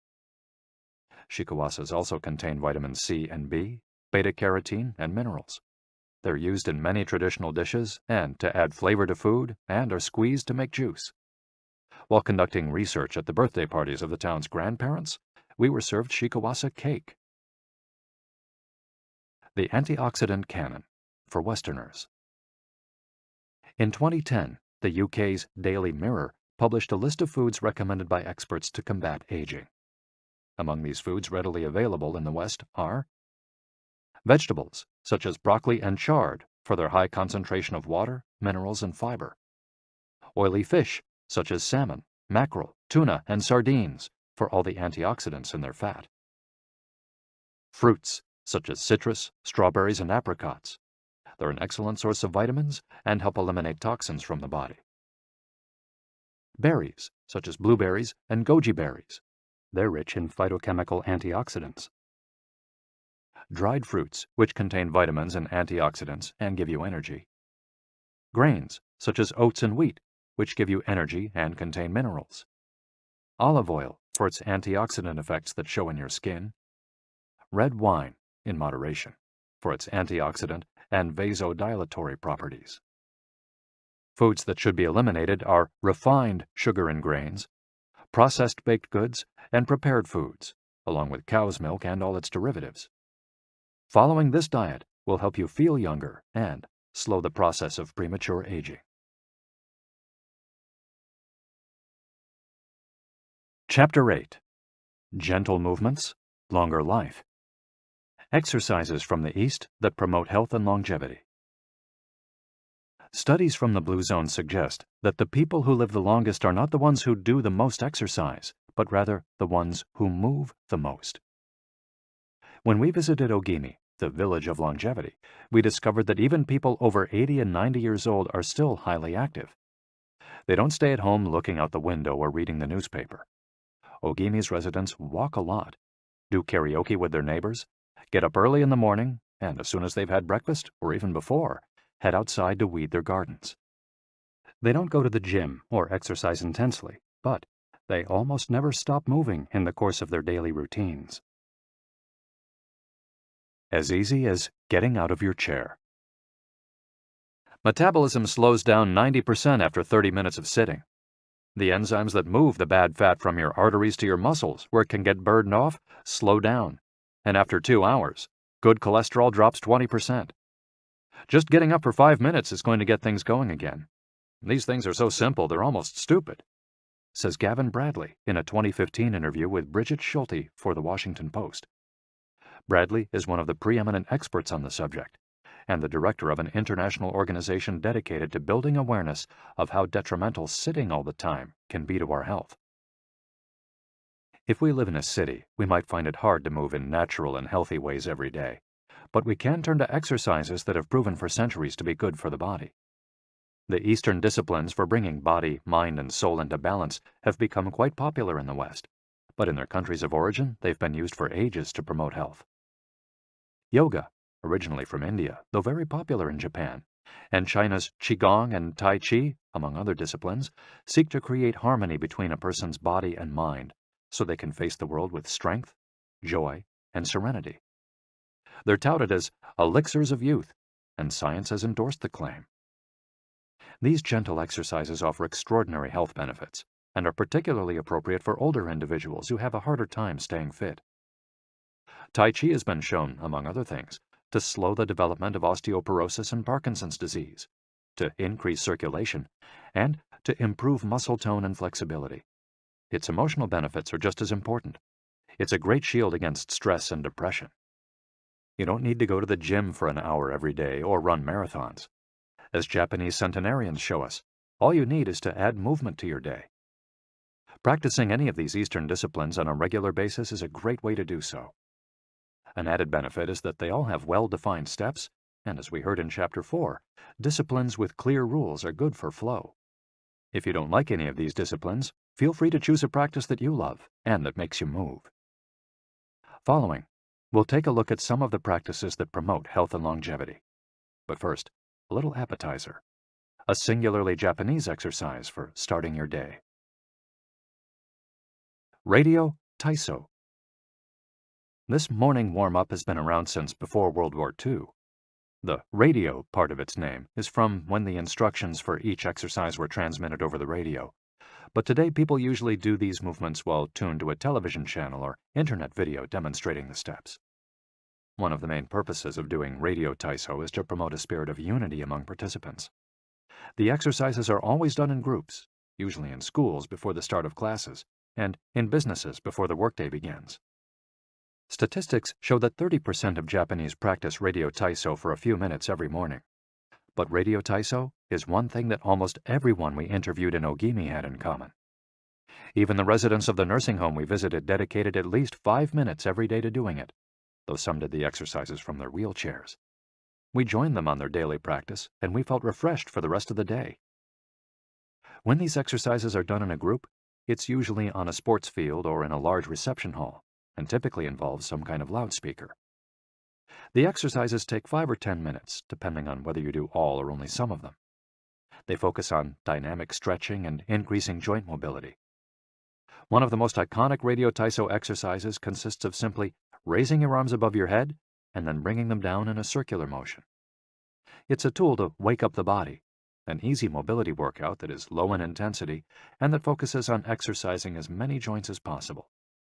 It might seem basic, but in our modern lives, we can spend days without raising our arms above our ears. Think about it.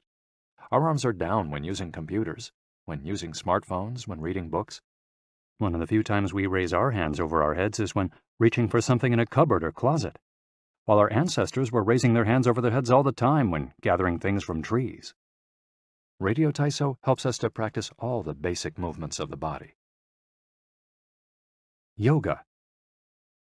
Popular in Japan as well as in the West, yoga can be done by almost anyone. Some of its poses have even been adapted for pregnant women and practitioners with physical disabilities. Yoga comes from India, where it was developed millennia ago to unite our mental and physical elements. The word yoga itself comes from the Sanskrit term for yoke, which refers to the crosspiece that binds draft animals to one another and to the cart they're pulling. Yoga strives to unite body and mind in the same way, guiding us toward a healthy lifestyle in harmony with the world around us. The main objectives of yoga are to bring us closer to our human nature, mental and physical purification, to bring us closer to the divine. Styles of yoga. Though all are oriented towards similar goals, there are many different types of yoga that vary according to the traditions and texts from which they were developed. The differences among them lie, as the masters say, in the path taken to the summit of our best self.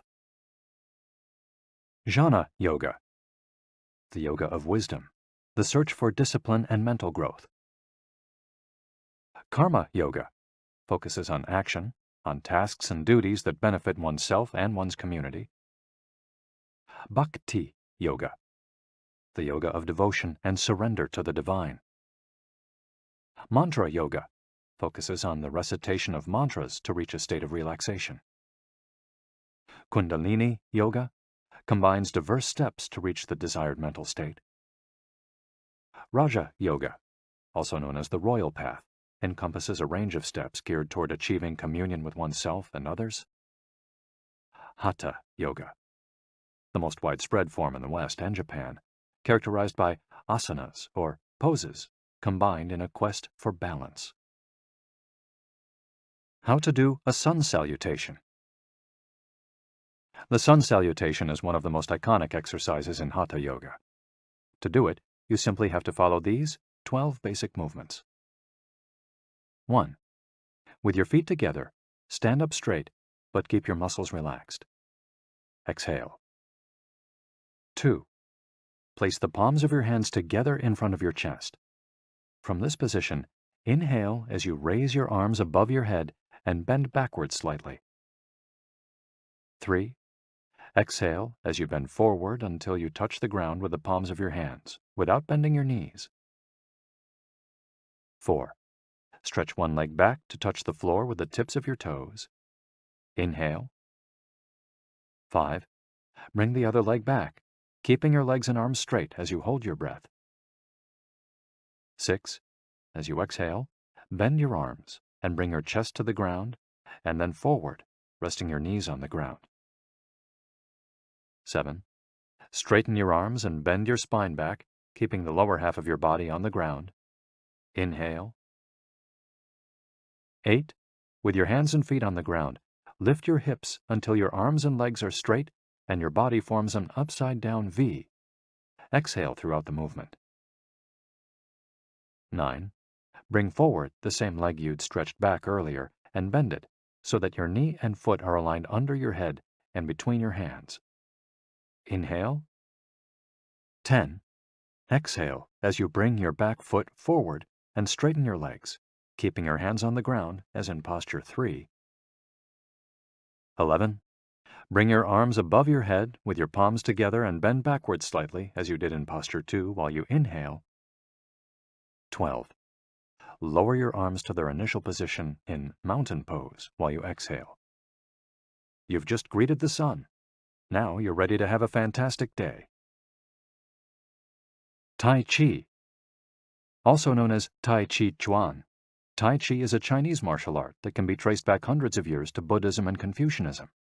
It's very popular in Japan, too. According to Chinese tradition, it was created by the Taoist master and martial arts practitioner Zhang Sanfeng, though it was Yang Luchan who in the 19th century brought the form to the rest of the world. Tai Chi was originally a neijia, or internal martial art, meaning its goal was personal growth. Focused on self-defense, it teaches those who practice it to defeat their adversaries by using the least amount of force possible and by relying on agility. Tai Chi, which was also seen as a means of healing body and mind, would go on to be used more frequently to foster health and inner peace. To encourage its citizens to be more active, the Chinese government promoted it as an exercise, and it lost its original connection to martial arts, becoming instead a source of health and well-being, accessible to all. Styles of Tai Chi. There are different schools and styles of Tai Chi. The following are the best known. Chen style alternates between slow movements and explosive ones. Yang style, the most widespread of the forms, characterized by slow, fluid movements. Wu style utilizes small, slow, deliberate movements. Hao style, centered on internal movements, with almost microscopic external movements, one of the least practiced forms of Tai Chi, even in China. Despite their differences, these styles all have the same objectives. 1. To control movement through stillness. 2. To overcome force through finesse. 3. To move second and arrive first. 4. To know yourself and your opponent. The 10 basic principles of Tai Chi. According to the master Yang Cheng Fu, the correct practice of Tai Chi follows 10 basic principles. 1. Elevate the crown of your head and focus all your energy there. 2. Tighten your chest and expand your back to lighten your lower body. 3. Relax your waist and let it guide your body. 4. Learn to differentiate between heaviness and lightness, knowing how your weight is distributed. 5. Relax the shoulders to allow free movement of the arms and promote the flow of energy. 6. Value the agility of the mind over the strength of the body. 7. Unify the upper and lower body so they act in concert. 8. Unify the internal and the external to synchronize mind, body, and breath. 9. Do not break the flow of your movement. Maintain fluidity and harmony. 10. Look for stillness in movement. An active body leads to a calm mind. Imitating clouds. One of the best-known movements in Tai Chi consists of following the form of clouds in an exercise called wave hands like clouds. Here are the steps. 1. Extend your arms in front of you with your palms down. 2. Turn your palms to face in, as though you were hugging a tree trunk. 3. Open your arms out to the side. 4. Bring the left arm up and center, and the right arm down and center. 5. Trace the shape of a ball in front of your body. 6. Turn your left palm toward your face. 7. Shift your weight to your left foot and pivot from your hip toward that side while your eyes follow the movement of your hand. 8. Bring your left hand to your waist and your right hand in front of your face. 9. Shift your weight to your right foot. 10. Pivot toward your right, looking at your raised right hand the entire time. 11. Repeat this movement fluidly, shifting your weight from one foot to the other as you reposition your hands. 12. Stretch your arms out in front of you again and bring them down slowly, returning to your initial position. Qigong. also known as Qi Kung. Its name combines Qi, life force or energy, and Gong, work, indicating that the form works with the individual's life force. Though relatively modern, especially under its current name, the art of Qigong is based on the Tao Yin, an ancient art meant to foster mental and physical well-being. The practice began to appear in reports on training in martial arts at the beginning of the 20th century, and by the 1930s was being used in hospitals. The Chinese government later popularized it, as it had done with Tai Chi. Qigong involves static and dynamic physical exercises that stimulate respiration in a standing, seated, or reclined position. There are many different styles of Qigong, but all of them seek to strengthen and regenerate Qi. Though its movements are typically gentle, the practice is intense. Benefits of Qigong. According to numerous international scientific studies, Qigong, like Tai Chi and yoga, offers significant health benefits. The following stand out among those proven through scientific research, as observed by Dr. Kenneth M. Sancer of San Francisco's Qigong Institute in his article, Medicinal Applications of Qigong. Modification of brainwaves. Improved balance of sex hormones. Lower mortality rate from heart attacks. Lower blood pressure in patients with hypertension. Greater bone density. Better circulation. Deceleration of symptoms associated with senility. Greater balance and efficiency of bodily functions. Increased blood flow to the brain and greater mind-body connection. Improved cardiac function. Reduction in the secondary effects of cancer treatments. Practicing these arts not only keeps us in shape, it also helps extend our lives. Methods for practicing Qigong. In order to practice Qigong correctly, we should remember that our life energy flows through our whole body. We should know how to regulate its many parts. 1. Tiao Shen. Regulating the body by adopting the correct posture. It's important to be firmly rooted to the ground. 2. Tiao Shi. Regulating the breath until it is calm, steady, and peaceful. 3. Jiao Xin. Regulating the mind, the most complicated part as it implies emptying the mind of thoughts. Jiao Qi. Regulating the life force through the regulation of the 3 prior elements so that it flows naturally. 5. Jiao Shen. Regulating the spirit.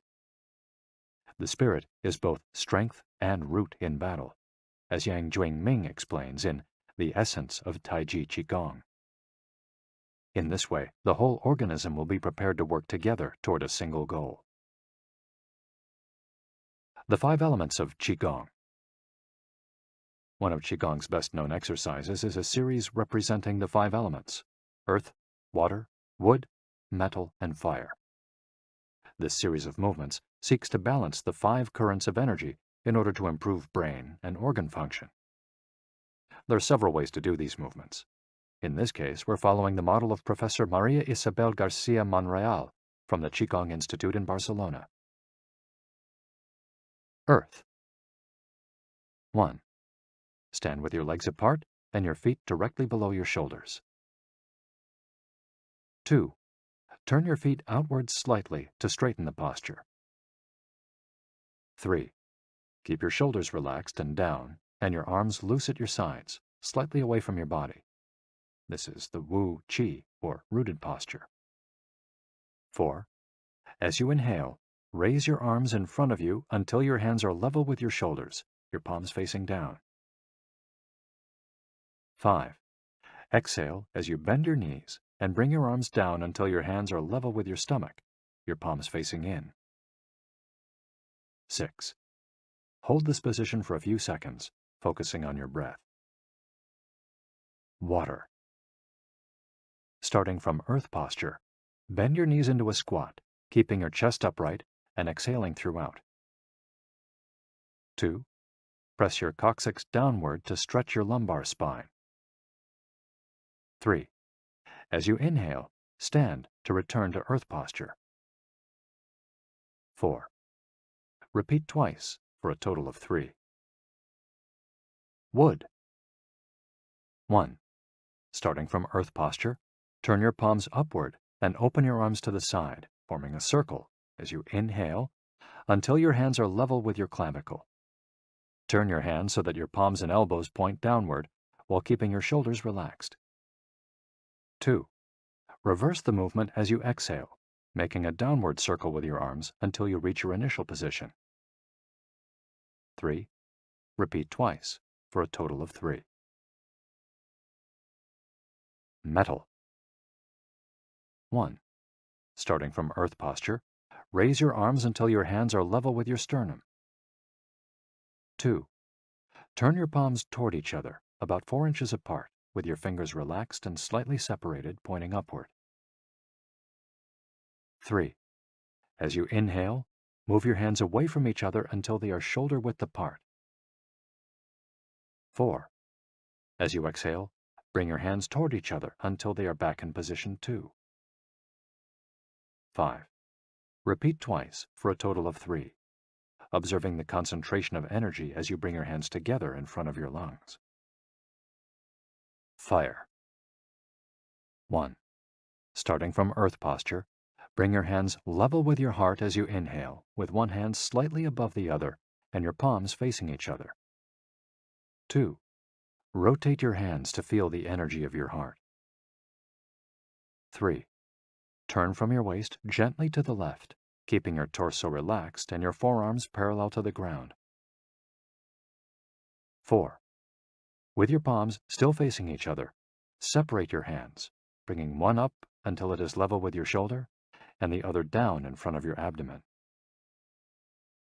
5. Turn from your waist gently to the right, keeping your torso relaxed and your forearms parallel to the ground. 6. As you exhale, let your hands come back together in front of your heart. 7. With your palms still facing each other, separate your hands, bringing one up until it is level with your shoulder and the other down in front of your abdomen. Completing the series. 1. Starting from earth posture, inhale as you bring your hands level with your shoulders, palms facing down. 2. As you exhale, lower your arms to rest at your sides, returning to the initial Wu Qi posture. Shiatsu. Created in Japan in the early 20th century, principally for the treatment of arthritis, shiatsu also works on energy flow through the application of pressure with the thumbs and the palms of the hands. In combination with stretching and breathing exercises, it seeks to create equilibrium among the different elements of the body. The following quote is about the Dao Yin, a general term referring to the ancient arts meant to foster mental and physical well-being. It is not important that a Dao Yin have a name, is imitating something, or is engraved in jade. What is important is the technique and the essence of what is really practiced. Stretching and contracting, bending and lifting of the head, stepping, lying down, resting or standing, walking or stepping slowly, screaming or breathing, everything can be a Dao Yin. Ge Hong. Breathe better. Live longer.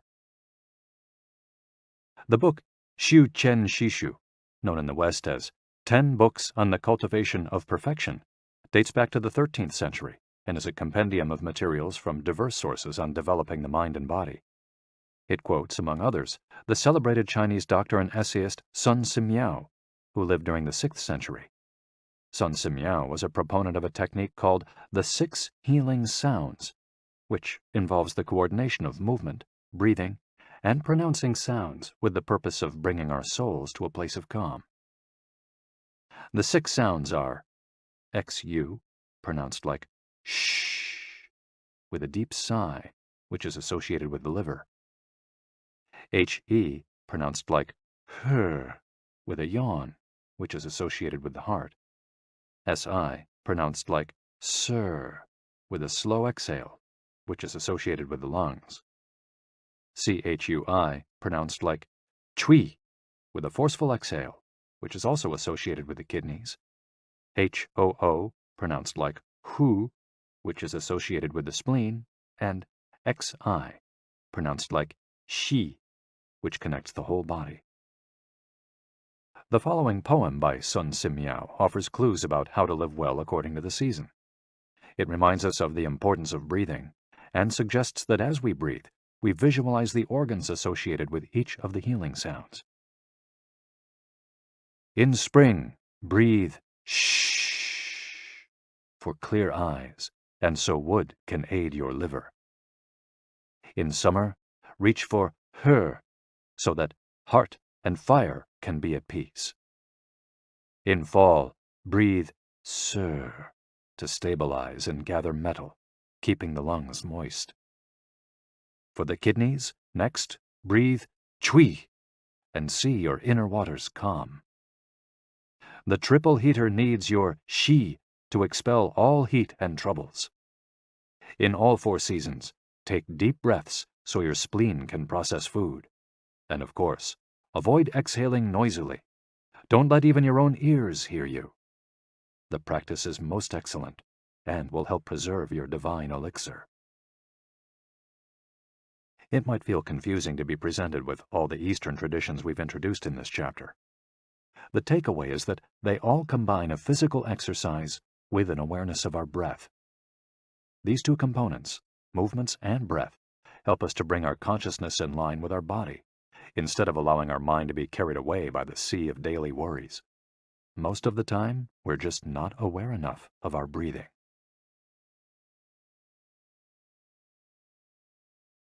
Chapter 9.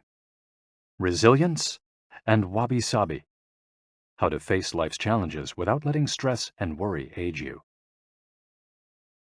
What is resilience? One thing that everyone with a clearly defined Ikigai has in common is that they pursue their passion no matter what. They never give up, even when the cards seem stacked against them or they face one hurdle after another. We're talking about resilience, a concept that's become influential among psychologists. But resilience isn't just the ability to persevere. As we'll hear in this chapter, it's also an outlook we can cultivate to stay focused on the important things in life, rather than what is most urgent, and keep ourselves from being carried away by negative emotions. In the final section of the chapter, we'll explore techniques that go beyond resilience to cultivate anti-fragility. Sooner or later, we all have to face difficult moments, and the way we do this can make a huge difference to our quality of life. Proper training for our mind, body, and emotional resilience is essential for confronting life's ups and downs. Nana Korobiya Oki. Fall 7 times, rise 8. Japanese proverb. Resilience is our ability to deal with setbacks. The more resilient we are, the easier it will be to pick ourselves up and get back to what gives meaning to our lives. Resilient people know how to stay focused on their objectives, on what matters, without giving in to discouragement. Their flexibility is the source of their strength. They know how to adapt to change and to reversals of fortune. They concentrate on the things they can control and don't worry about those they can't. In the words of the famous Serenity Prayer by Reinhold Niebuhr, God, give us grace to accept with serenity the things that cannot be changed, courage to change the things which should be changed, and the wisdom to distinguish the one from the other. Emotional resilience through Buddhism and Stoicism. Siddhartha Gautama, Buddha, was born a prince of Kapilavastu, Nepal, and grew up in a palace surrounded by riches. At 16, he married and had a child. Not satisfied by his family's wealth, at 20,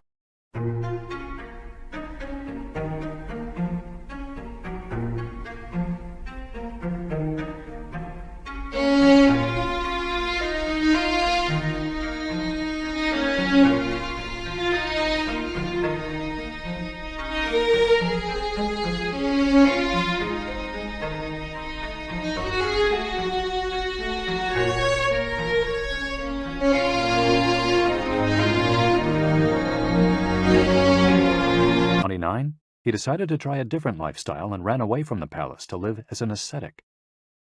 But it wasn't asceticism that he was looking for. It didn't offer the happiness and well-being he sought. Neither wealth nor extreme asceticism worked for him. He realized that a wise person should not ignore life's pleasures. A wise person can live with these pleasures, but should always remain conscious of how easy it is to be enslaved by them. Zeno of Citium began his studies with the Cynics. The Cynics also led ascetic lives, leaving behind all earthly pleasures. They lived in the street, and the only thing they owned was the clothing on their backs. Seeing that cynicism did not give him a sense of well-being, Zeno abandoned its teachings to found the school of Stoicism, which centers on the idea that there is nothing wrong with enjoying life's pleasures as long as they do not take control of your life as you enjoy them. You have to be prepared for those pleasures to disappear. The goal is not to eliminate all feelings and pleasures from our lives, as in cynicism, but to eliminate negative emotions. Since their inception, one of the objectives of both Buddhism and Stoicism has been to control pleasure, emotions, and desires. Though the philosophies are very different, both aim to curb our ego and control our negative emotions. Both Stoicism and Buddhism are, at their roots, methods for practicing well-being. According to Stoicism, our pleasures and desires are not the problem. We can enjoy them as long as they don't take control of us. The Stoics viewed those who were able to control their emotions as virtuous. What's the worst thing that could happen? We finally land our dream job, but after a little while we're already hunting for a better one. We win the lottery and buy a nice car, but then decide we can't live without a sailboat.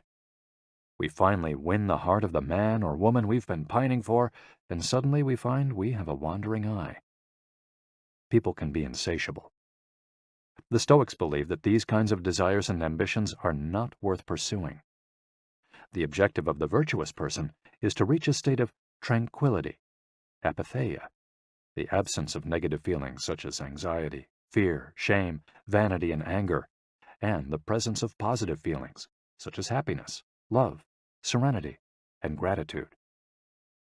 In order to keep their minds virtuous, the Stoics practiced something like negative visualization. They imagined the worst thing that could happen in order to be prepared if certain privileges and pleasures were taken from them. To practice negative visualization, we have to reflect on negative events, but without worrying about them.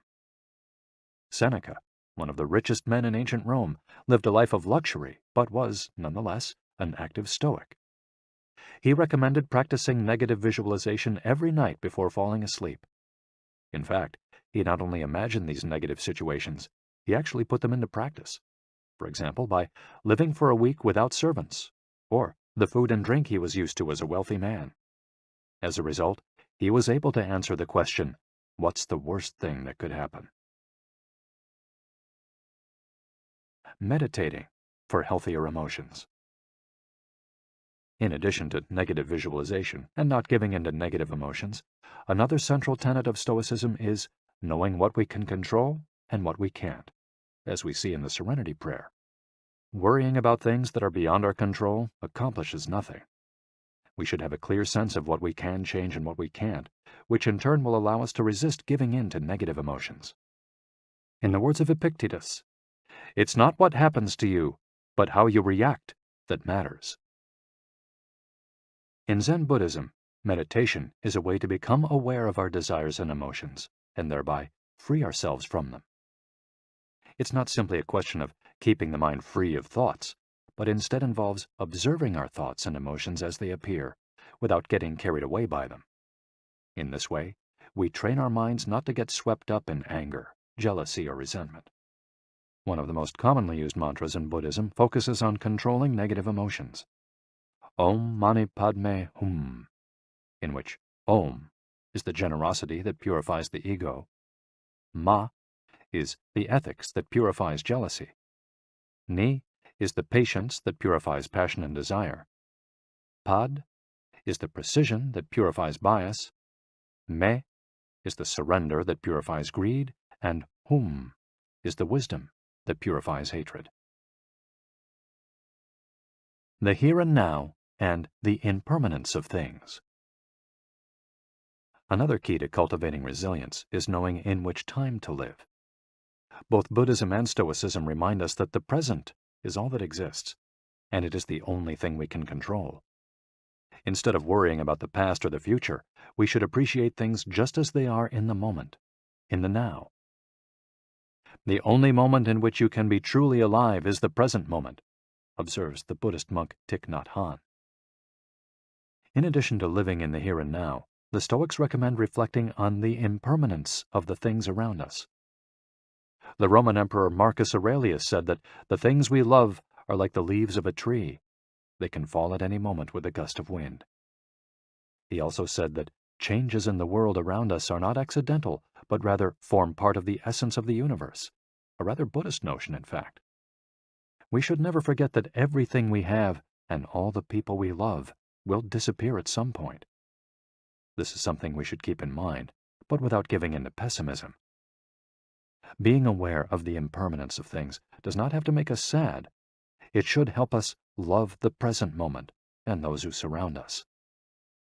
All things human are short-lived and perishable, Seneca tells us. The temporary, ephemeral, and impermanent nature of the world is central to every Buddhist discipline. Keeping this always in mind helps us avoid excessive pain in times of loss. Wabi-sabi and Ichigo-ichie. Wabi-sabi is a Japanese concept that shows us the beauty of the fleeting, changeable, and imperfect nature of the world around us. Instead of searching for beauty in perfection, we should look for it in things that are flawed, incomplete. This is why the Japanese place such value, for example, on an irregular or cracked teacup. Only things that are imperfect, incomplete, and ephemeral can truly be beautiful, because only those things resemble the natural world. A complementary Japanese concept is that of Ichigo-ichie, which could be translated as, "This moment exists only now and won't come again." It's heard most often in social gatherings as a reminder that each encounter, whether with friends, family, or strangers, is unique and will never be repeated, meaning that we should enjoy the moment and not lose ourselves in worries about the past or the future. The concept is commonly used in tea ceremonies, Zen meditation, and Japanese martial arts, all of which place emphasis on being present in the moment. In the West, we've grown accustomed to the permanence of the stone buildings and cathedrals of Europe, which sometimes gives us the sense that nothing changes, making us forget about the passage of time. Greco-Roman architecture adores symmetry, sharp lines, imposing facades, and buildings and statues of the gods that outlast the centuries. Japanese architecture, on the other hand, doesn't try to be imposing or perfect, because it is built in the spirit of wabi-sabi. The tradition of making structures out of wood presupposes their impermanence and the need for future generations to rebuild them. Japanese culture accepts the fleeting nature of the human being and everything we create. The grand shrine of Ise, for example, has been rebuilt every 20 years for centuries. The most important thing is not to keep the building standing for generations, but to preserve customs and traditions, things that can withstand the passage of time better than structures made by human hands. The key is to accept that there are certain things over which we have no control, like the passage of time and the ephemeral nature of the world around us. Ichigo-ichie teaches us to focus on the present and enjoy each moment that life brings us. This is why it's so important to find and pursue our Ikigai. Wabi-sabi teaches us to appreciate the beauty of imperfection as an opportunity for growth. Beyond resilience, anti-fragility. As the legend goes, the first time Hercules faced the Hydra, he despaired when he discovered that cutting off one of its heads meant that two would grow back in its place. He would never be able to kill the beast if it got stronger with every wound. As Nassim Nicholas Taleb explains in Anti-Fragile, Things That Gain from Disorder, we use the word fragile to describe people, things, and organizations that are weakened when harmed, and the words robust and resilient for things that are able to withstand harm without weakening. But we don't have a word for things that get stronger when harmed, up to a point. To refer to the kind of power possessed by the Hydra of Lerna, to talk about things that get stronger when they are harmed, Taleb proposed the term anti-fragile. Anti-fragility is beyond resilience or robustness. The resilient resists shocks and stays the same. The anti-fragile gets better. Catastrophes and exceptional circumstances offer good models for explaining anti-fragility. In 2011, a tsunami hit the Tohoku region of Japan, doing tremendous damage to dozens of cities and towns along the coast, most famously Fukushima. When we visited the affected coast 2 years after the catastrophe, having driven for hours along cracked highways and past one empty gas station after another, we passed through several ghost towns whose streets had been taken over by the remnants of houses, piles of cars, and empty train stations. These towns were fragile spaces that had been forgotten by the government and could not recover on their own.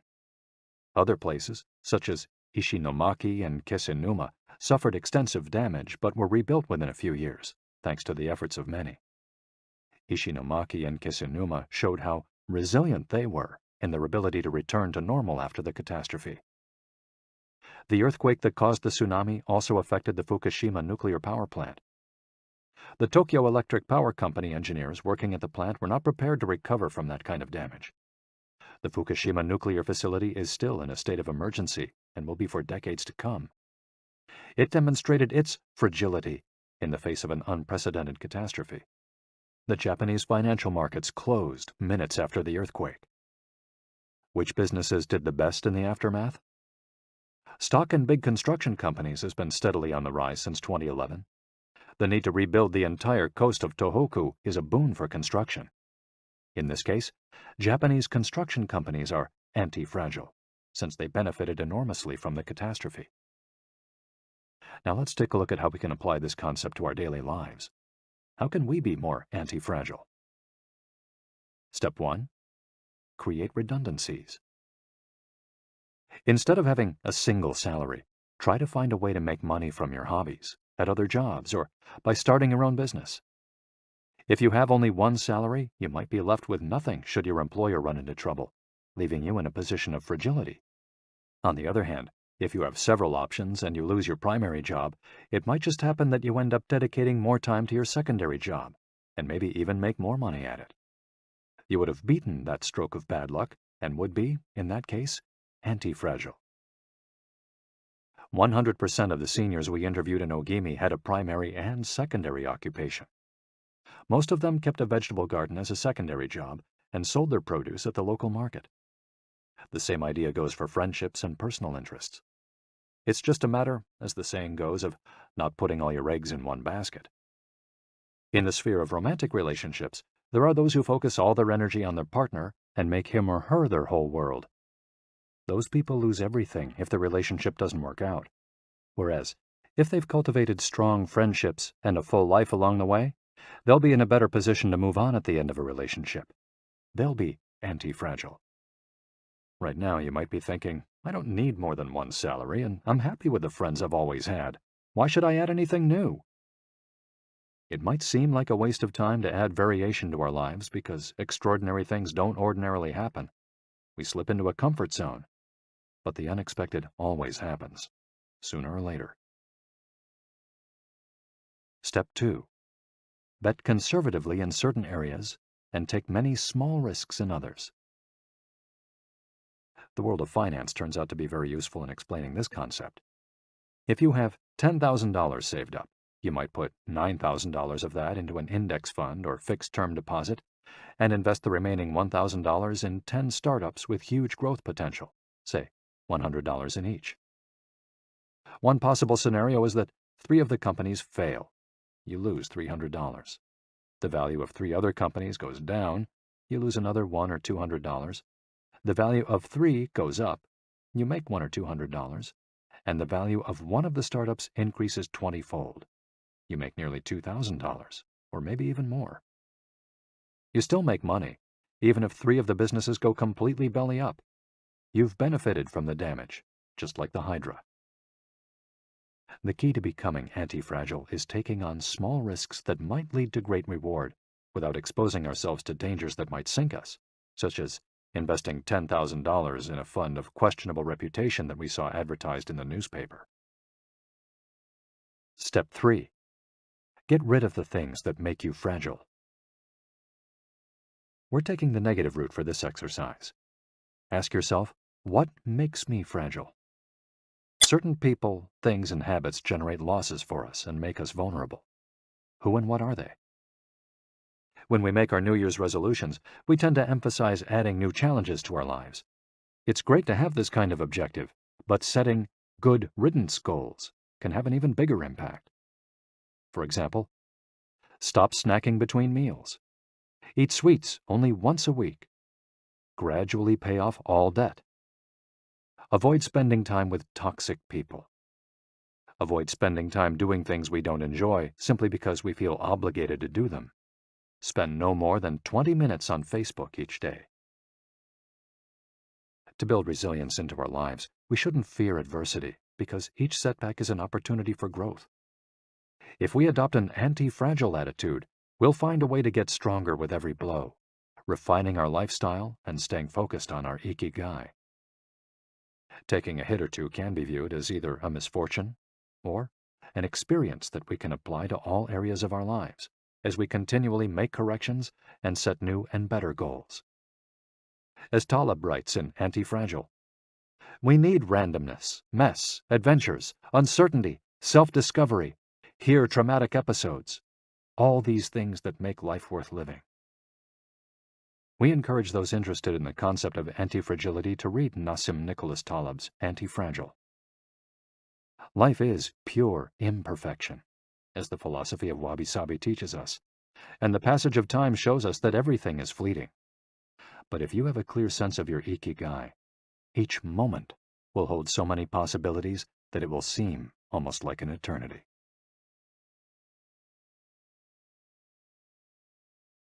Epilogue. Ikigai, the Art of Living. Mitsuo Aida was one of the most important calligraphers and haikuists of the 20th century. He is yet another example of a Japanese person who dedicated his life to a very specific Ikigai, communicating emotions with 17-syllable poems using a shodo calligraphy brush. Many of Aida's haikus philosophize about the importance of the present moment and the passage of time. One could be translated as, "In the here and now, the only thing in my life is your life." In another poem, Aida writes simply, "Here, now." It is an artwork that seeks to evoke feelings of mono no aware, a melancholy appreciation of the ephemeral. The following poem touches on one of the secrets of bringing Ikigai into our lives. Happiness is always determined by your heart. And one last one, also by Aida, is keep going. Don't change your path. Once you discover your Ikigai, pursuing it and nurturing it every day will bring meaning to your life. The moment your life has this purpose, you will achieve a happy state of flow in all you do, like the calligrapher at his canvas or the chef who, after half a century, still prepares sushi for his patrons with love. Conclusion. Our Ikigai is different for all of us, but one thing we have in common is that we're all searching for meaning. When we spend our days feeling connected to what is meaningful to us, we live more fully. When we lose the connection, we feel despair. Modern life estranges us more and more from our true nature, making it very easy for us to lead lives lacking in meaning. Powerful forces and incentives, money, power, attention, success, distract us on a daily basis. Don't let them take over your life. Our intuition and curiosity are very powerful internal compasses to help us connect with our Ikigai. Follow those things you enjoy and get away from or change those you dislike. Be led by your curiosity and keep busy by doing things that fill you with meaning and happiness. It doesn't need to be a big thing. We might find meaning in being good parents or in helping our neighbors. There is no perfect strategy to connecting with our Ikigai. But what we've learned from the Okinawans is that we should not worry too much about finding it. Life is not a problem to be solved. Just remember to have something that keeps you busy doing what you love while being surrounded by the people who love you. The 10 Rules of Ikigai. We'll conclude this journey with 10 rules we've distilled from the wisdom of the long-lived residents of Ogimi. 1. Stay active. Don't retire. Those who give up the things they love doing and do well lose their purpose in life. That's why it's so important to keep doing things of value, making progress, bringing beauty or utility to others, helping out, and shaping the world around you, even after your official professional activity has ended. 2. Take it slow. Being in a hurry is inversely proportional to quality of life. As the old saying goes, walk slowly and you'll go far. When we leave urgency behind, life and time take on new meaning. 3. Don't fill your stomach. Less is more when it comes to eating for long life, too. According to the 80% rule, in order to stay healthier longer, we should eat a little less than our hunger demands, instead of stuffing ourselves. 4. Surround yourself with good friends. Friends are the best medicine. There for confiding worries over a good chat, sharing stories that brighten your day, getting advice, having fun, dreaming, in other words, living. 5. Get in shape for your next birthday. Water moves. It is at its best when it flows fresh and doesn't stagnate. The body you move through life in needs a bit of daily maintenance to keep it running for a long time. Plus, exercise releases hormones that make us feel happy. 6. Smile. A cheerful attitude is not only relaxing, it also helps make friends. It's good to recognize the things that aren't so great, but we should never forget what a privilege it is to be in the here and now, in a world so full of possibilities. 7. Reconnect with nature. Though most people live in cities these days, human beings are made to be part of the natural world. We should return to it often to recharge our batteries. 8. Give thanks. To your ancestors, to nature, which provides you with the air you breathe and the food you eat. To your friends and family, to everything that brightens your days and makes you feel lucky to be alive. Spend a moment every day giving thanks, and you'll watch your stockpile of happiness grow. 9. Live in the moment. Stop regretting the past and fearing the future. Today is all you have. Make the most of it. Make it worth remembering. 10. Follow your Ikigai. There is a passion inside you, a unique talent that gives meaning to your days and drives you to share the very best of yourself until the very end. If you don't know what your Ikigai is yet, as Viktor Frankl says, your mission is to discover it. The authors of this audiobook wish you a long, happy, and purposeful life. Thank you for joining us. Héctor García and Francesc Miralles.